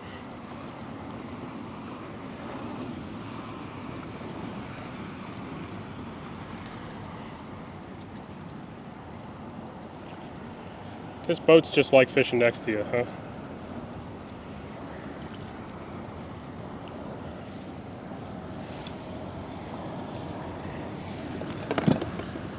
I really don't like fishing next to people. Overall, I'm kind of smug about that. I get on the water to really see the least amount of people. My rule is always, this is a dumb rule. If my cast can hit you, right? If my longest cast can hit you, you're too close. I know that's kind of a dumb rule, but that's kind of my unwritten Goober Elias rule.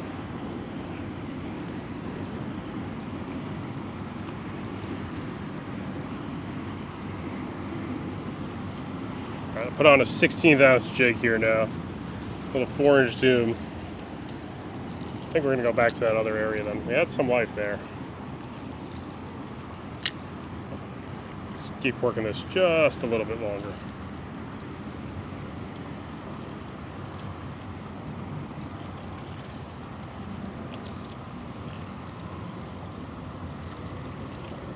My last 7-mile bridge trip. I feel like it's going to be a weird one, isn't it?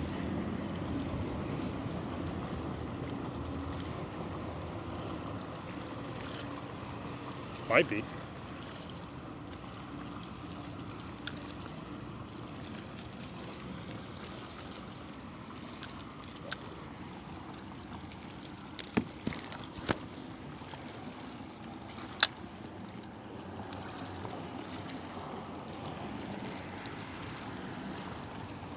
How much looked life deep, man? Deep seems pretty quiet today.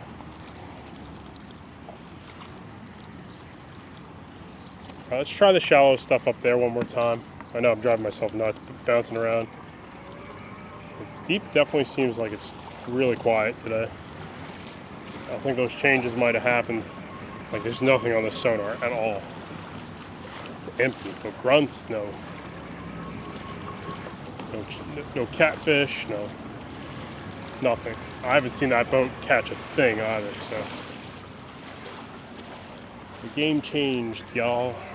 The game has changed. That's a lot of places that transition kind of happens, right? When you get out of the winter, fish get pulled out of it, warms up. Why are they going to sit in their winter holes piled on top of each other when there's no bait? Right? You move to where there's bait for these fish, whether it be totally different. You know, it all changes kind of quickly like that. So it's kind of how it goes. Put some dumb stuff on my kayak today. Look at this thing.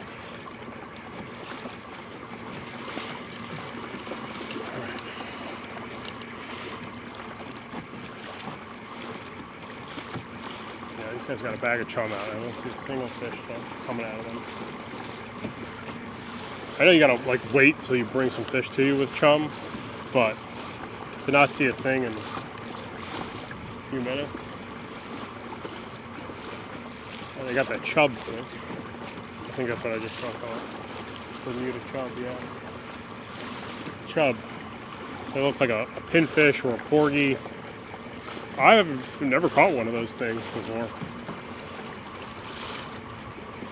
Old chub is out.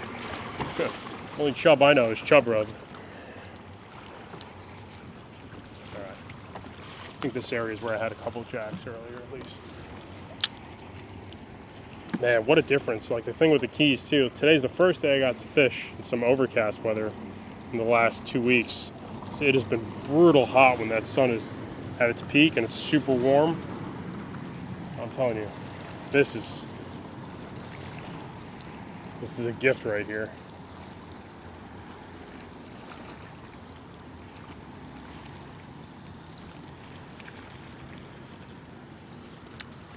I think, well, let's go over to Fred the tree up there. So I haven't hit anything down there yet. No. Let's see if we get bit here somewhere first.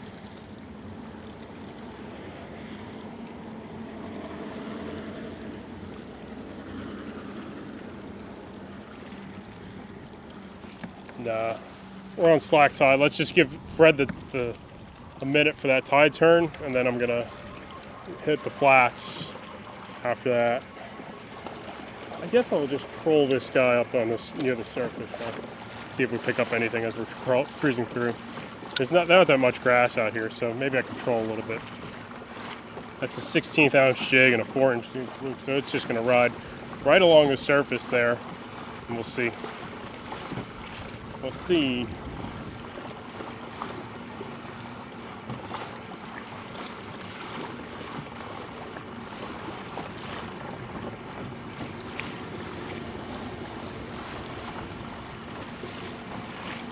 Lifetime to learn this stuff though, man. And I've only covered the first mile of this bridge, man. I've always wanted to go further, but you know, to do it solo on a day where I just don't see many people, I don't like the idea of that, man. I just like the idea of not doing these things alone. Yeah, I'd be okay with doing the full trip. It'd be really nice to have somebody pick you up somewhere there, but that'd be fun to get an Airbnb that just has access somewhere pretty close there. Zip around on it. Yeah, I think I'd be into that pretty quick.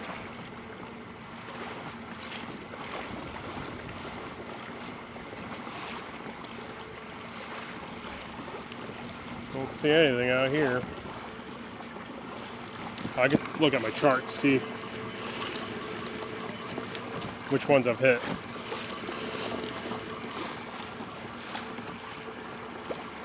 Smart idea. Just in case I got an idea like how much further should I go.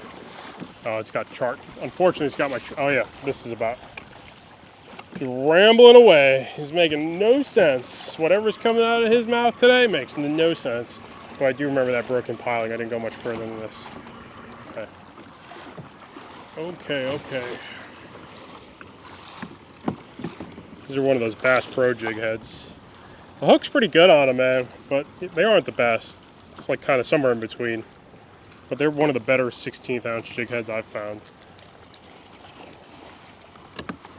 Now the current picked up, obviously, by the time I got here to try this lunacy of a 16th ounce jig head. Gonna have to go right back to a 1/4 ounce. Trust the process, right? It's the saying I got.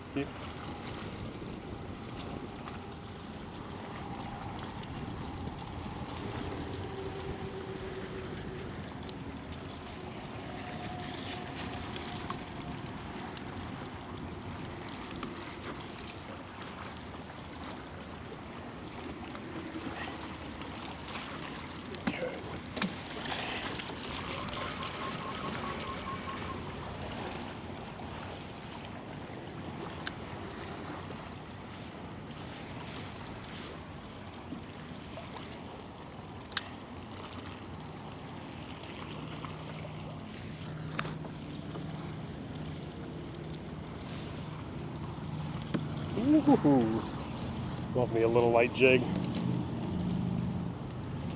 What is that?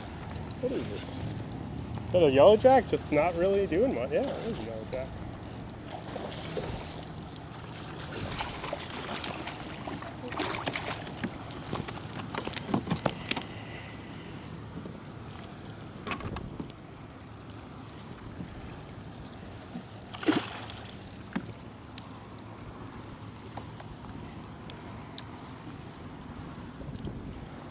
Crazy, it's probably like 6 feet of water there.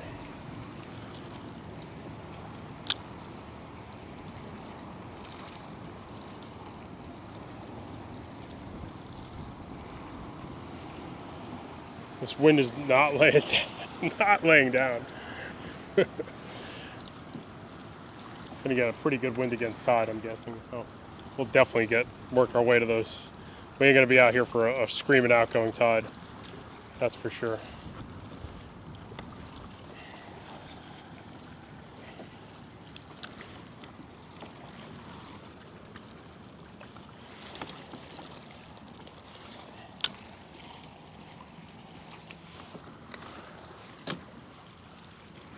I got too close to that piling. It's not good. You don't want to get too close. The thing is, even a 16th ounce, what is it, 8 feet? You don't have to be on the bottom for a lot of these fish. It's nice, it helps, but it's not necessary.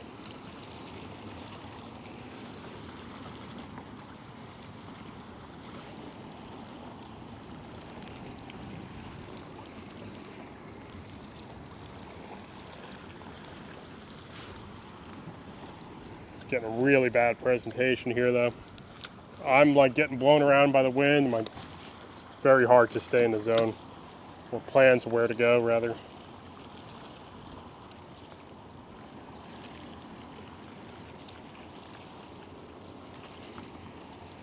I want a big Schoolmaster snapper. That's the one I haven't caught yet, and I think this is going to be one of the cooler fish I can catch. Barjacks are kind of cool too.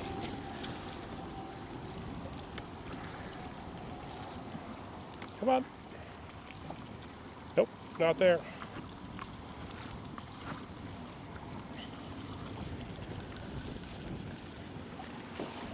I see a lot of pontoon boats here, man. It's funny is you don't see pontoon boats in many saltwater fisheries. So when I see one here, I'm always like, I guess they trailer them, or do a lot of people own them here? I mean, I can see why they're useful here. Especially you run around a lot of the backwater where there's not much, you're not getting beat up in waves, really. The good thing about this place, too, though, is there's so many, like, sandbars and grass flats. A lot of places in the country would be so rough with just a 10-knot south wind. But here, it's a little rolly, but it's not the worst. We could fish this. So, I guess a couple of people were saying that when I'm fishing that 4-pound test, they call it BFS gear, bass fishing finesse. That's a new term. It must have come up in the last year or two. It sounds like it's marketing, but the point I'm trying to say is I haven't heard that yet until I started fishing with 4-pound finesse braid. I guess that falls into the bass finesse market. All I was thinking after that is like, I don't care, as long as I make more tackle for bass fishing that's super light and super casts really light jigs really well, I'm down with it, man. Our saltwater fish can be real fickle. Even our silly little yellowtails there, even he could be fickle.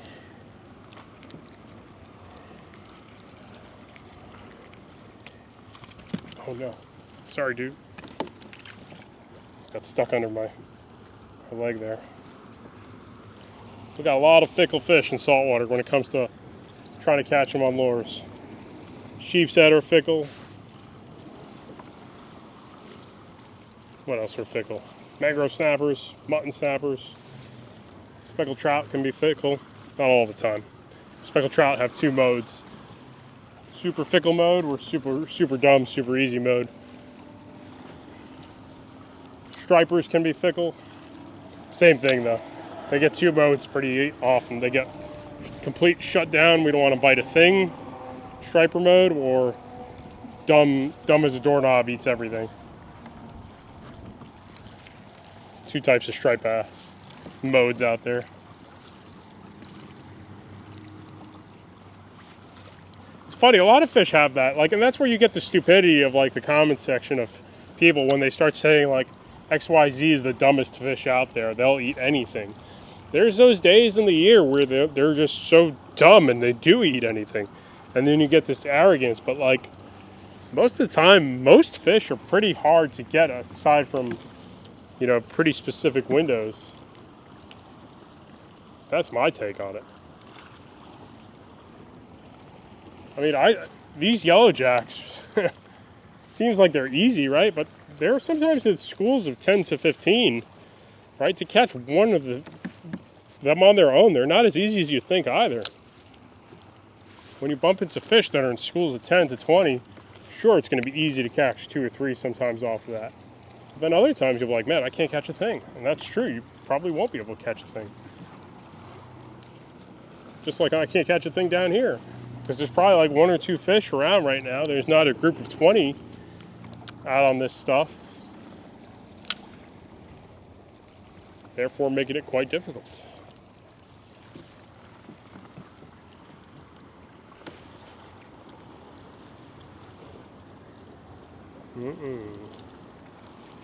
Had a bite there. Haven't seen too many grunts today either. That's another fish, right? I'm surprised the Zoom Fluke's not getting too many bites though.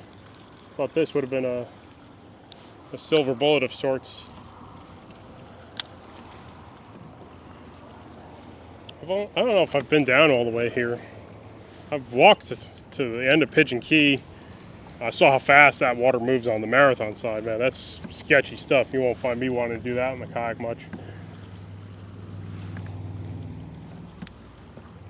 It's hard to work up the rationale of leaving fish to find fish, but I'm sure if I was here for March, I'd probably stop fishing. Probably like, as of now, like let's say, since I'm kind of on vacation here, but already I get the feeling like, all right, as soon as you get a really steady warming trend here, yeah, it's time to leave. You know, it seems like there's just less fish in these zones now. Like I'm not catching grunts anymore. It seems like everything has changed a little bit. So you get into the next phase of, I guess, spring, where there's that scattering, right? That happens almost everywhere. The fish are moving around a bunch more, feeding in new areas. And then you'll get a couple fish here, and I'm sure then it gets like a spring bite here or something like that, where there's another wave of fish that might set up when there's a little bit more bait around, something like that.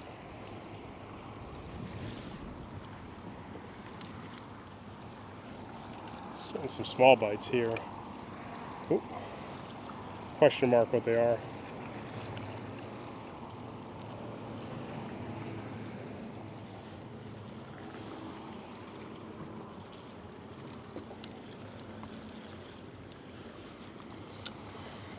I really want to get back in that creek though, man. Those creeks were a blast. I just don't want to do it on a perfect weather day, because I feel like you want to maybe like a change of weather, maybe a little bit of pressure drop or something to get those fish fired up. I don't know how aggressive they are every day. Like here, it's hard to fish here on the kayak in really rough weather, but other places you can do it. Those creeks especially had me thinking, like those are A+ rough weather spots. All right, who is it?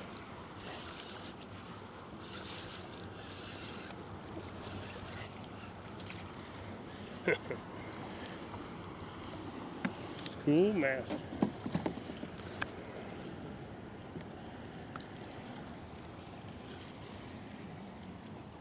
He seems to be the most aggressive. Like, I was kept in the quarry by my house, and I noticed how much more aggressive they were than the mangrove snappers. They were like attacking everything.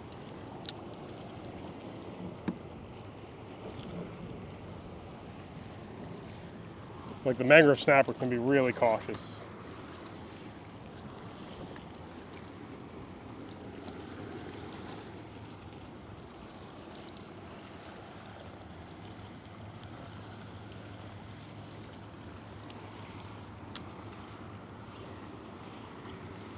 I wish we had a bridge like this in North Carolina that's this big, no current. This is a really epic bridge for a kayak, because the Chesapeake Bridge Tunnel is a good place to bring your kayak to, but that's got current. Here, there's a little bit of current, but I mean, it's not as insane as the Chesapeake Bridge Tunnel. It's not as rough as that place also. Chesapeake Bridge Tunnel gets freaking rough. I mean, it could get rough here too, don't get me wrong, but oh no. That Chesapeake Bridge Tunnel is like a nasty place.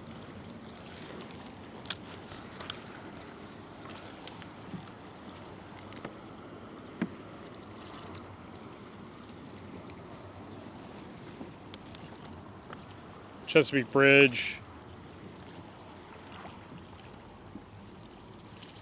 It's got some great fishing though there too. It does have a little bit, man, ever since the croakers and spots kind of disappeared in those fisheries. Your busy work, right? Let's say you're not from there, right? And somebody tells you to go catch a drum or sheep's head or one of these bigger cobia, and it doesn't work out, right? You can at least fall back on plan B. Like here, like even if the tarpon doesn't work out, all right, let's say I'm going to try to maybe go get a tarpon this evening. I still had a lot of fun already. I got a grouper, I got 3-4 yellow jacks. You know, I'm still catching fish. I'm not just going for big fish or bust, right? Granted, I'm in the land of making content. Honestly, if I wasn't even making content, I'd probably still fish this place. This is just a lot of fun to fish here. This ain't a content only, you know, like, oh, this is a content machine here. This is a lot of fun here. Some of those other fisheries, man. I don't want to talk too much crap about YouTubers and stuff like that, but a lot of places, man, outside of the content opportunity, it's not fun, right? There's a lot of places that aren't fun. Why do these Goliaths love this little rod? Please tell me, why do I get these Goliaths to eat this thing so many times in a row? I think that's not a Goliath, actually. But he's got me in something still.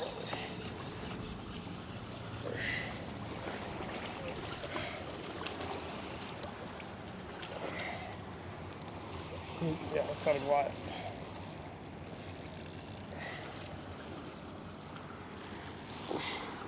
Don't go into the next one, man. Come on. What is this? Is that a Goliath? That's a jack, isn't it? You usually don't run into the structure on you like that.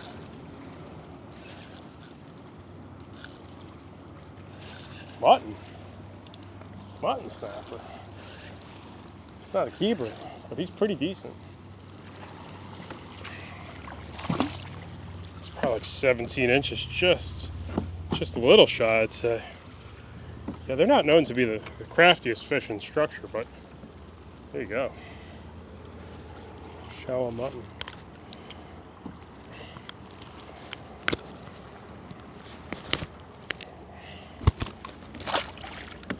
think that fish was probably like 16 inches. 18 inches is the minimum size, so that's okay. He popped off there, but is our leader afraid of? No, it's not. He did get me make a U-turn into that stuff, so I'm surprised he didn't frame me up there. Got a couple of these gulps down here. Let's try those quick. Got these gulp minnows. They were $4 a pack, baby. $4 a pack gulps. No one liked them. Gulp doesn't get many likes on Instagram these days, so some days it's cheaper than it used to be. I feel like it's one of the things I'm finding cheaper lately than I have in a long time. Pack of gulps.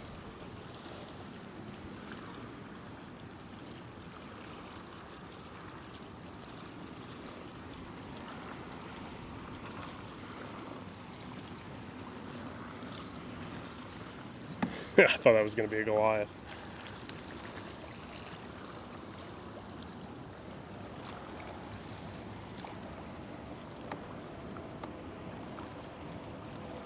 All right, next rock, next piling site here.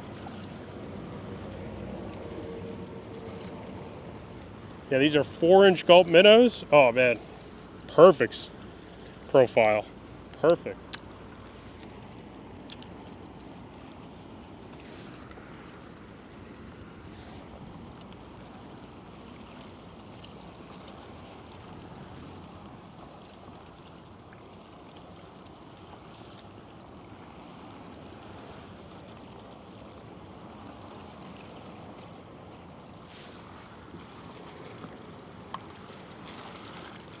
There's something there.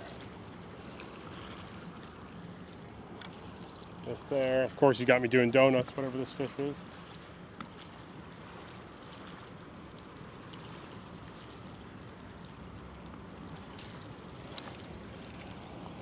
Had like 2-3 bites there, but it's getting swung around in circles, which is the worst. These gulp baits do bring more junk, though.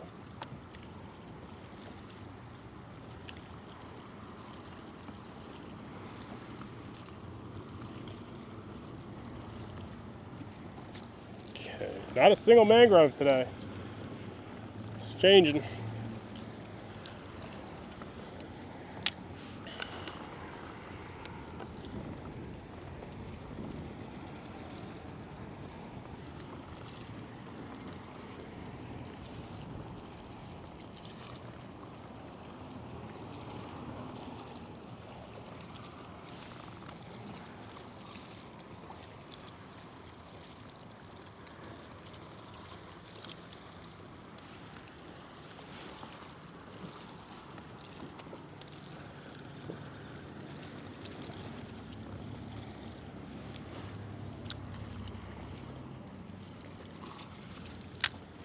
I hope the audio is not terrible on this. I'm super worried about that right now. I don't care anymore. Days of chit. Oh no, missed him. Dang. Game has changed for me.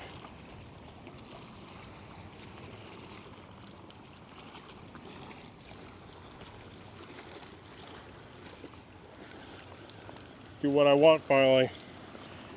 Make long videos that everyone complains, some people complain about. It's boring. Well, I don't know, it pays more. And I'm fishing the same way.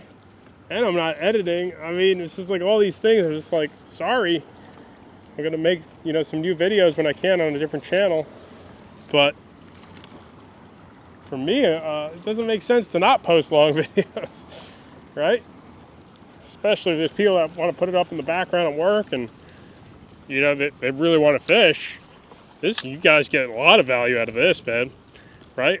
Because you see what goes into it sometimes, and it's not much glory for, some days are good, right? But, like, still turning a different day, it's not always the same. I wouldn't say this is bad. It's just different, right? It's definitely different for me because I haven't spent much time here in these months. So seeing that how the bite changes like this, you can't chase the fish that might have left. where I might have caught. But I have a feeling those snappers, they're either A, in just total negative moods after that water warms up, that they're not going to eat these artificial lures anymore, or B, they move because no bait and move to a different zone. Go feed there instead. These last few pilings haven't had much.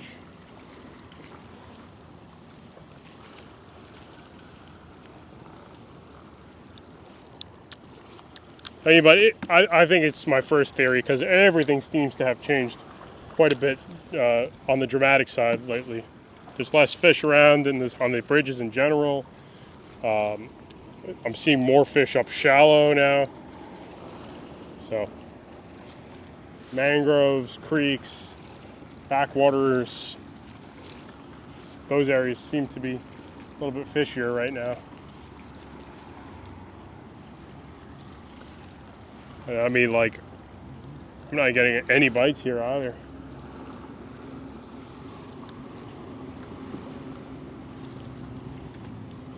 Not even like small mangrove snappers, right? I haven't gotten even a short one. Never mind keepers. That tells me some changes have happened for sure. And with that being said, unless we get a magical bite here, I think we're gonna move. I think let's make a move, guys.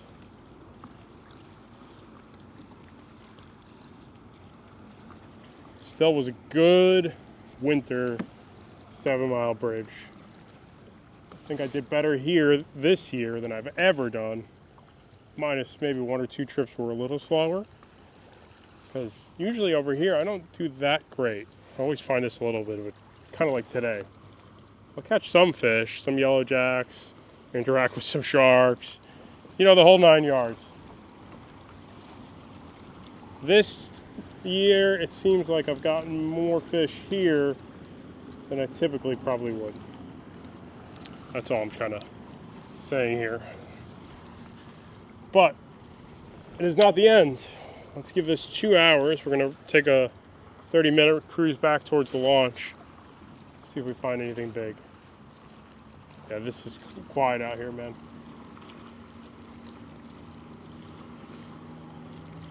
Oh, I missed something actually.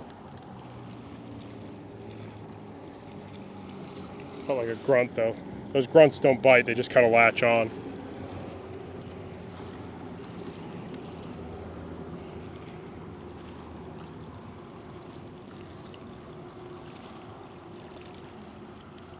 But when the grunts get interested, and you pull it away from them, sometimes the snapper come and attack.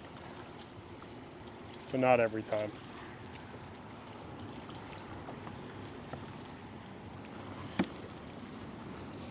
Okay, away we go.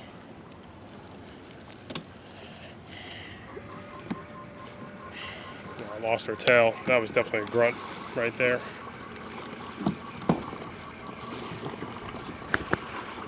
Got about 30-minute ride back to the launch area, so I'm gonna power off the camera. Oh my gosh, I didn't realize I'm that smudged up. Terrible. Sorry, I hope that wasn't for a good chunk of this. I'm still smudged. All right, let's see what's back the other direction there. Let's see if we can get a tarpon for the evening. Or barracuda. I won't be that picky. Big barracuda or a tarpon, either one. Yeah, these rudder cables are stainless steel.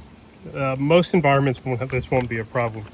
But in the Florida Keys, I think I got 2 months before this one popped. Otherwise, I have no issues with that, but yeah. Other than that, what else did we break? A Daiwa Sir Tate, Shimano Stratic, pedal drive on an iPhone, a DJI Action 5. No fish finders, thankfully. So that held up. Yeah, we broke a lot of stuff. That's Florida Keys fishing. But yeah, getting ready to pack it up now. Thank you, everybody who watched. Florida Keys is awesome as always. I love fishing here, so broke a lot of gear, and that's what I do. Got a couple more videos. Probably gonna take a little time off. North Carolina fishing probably won't.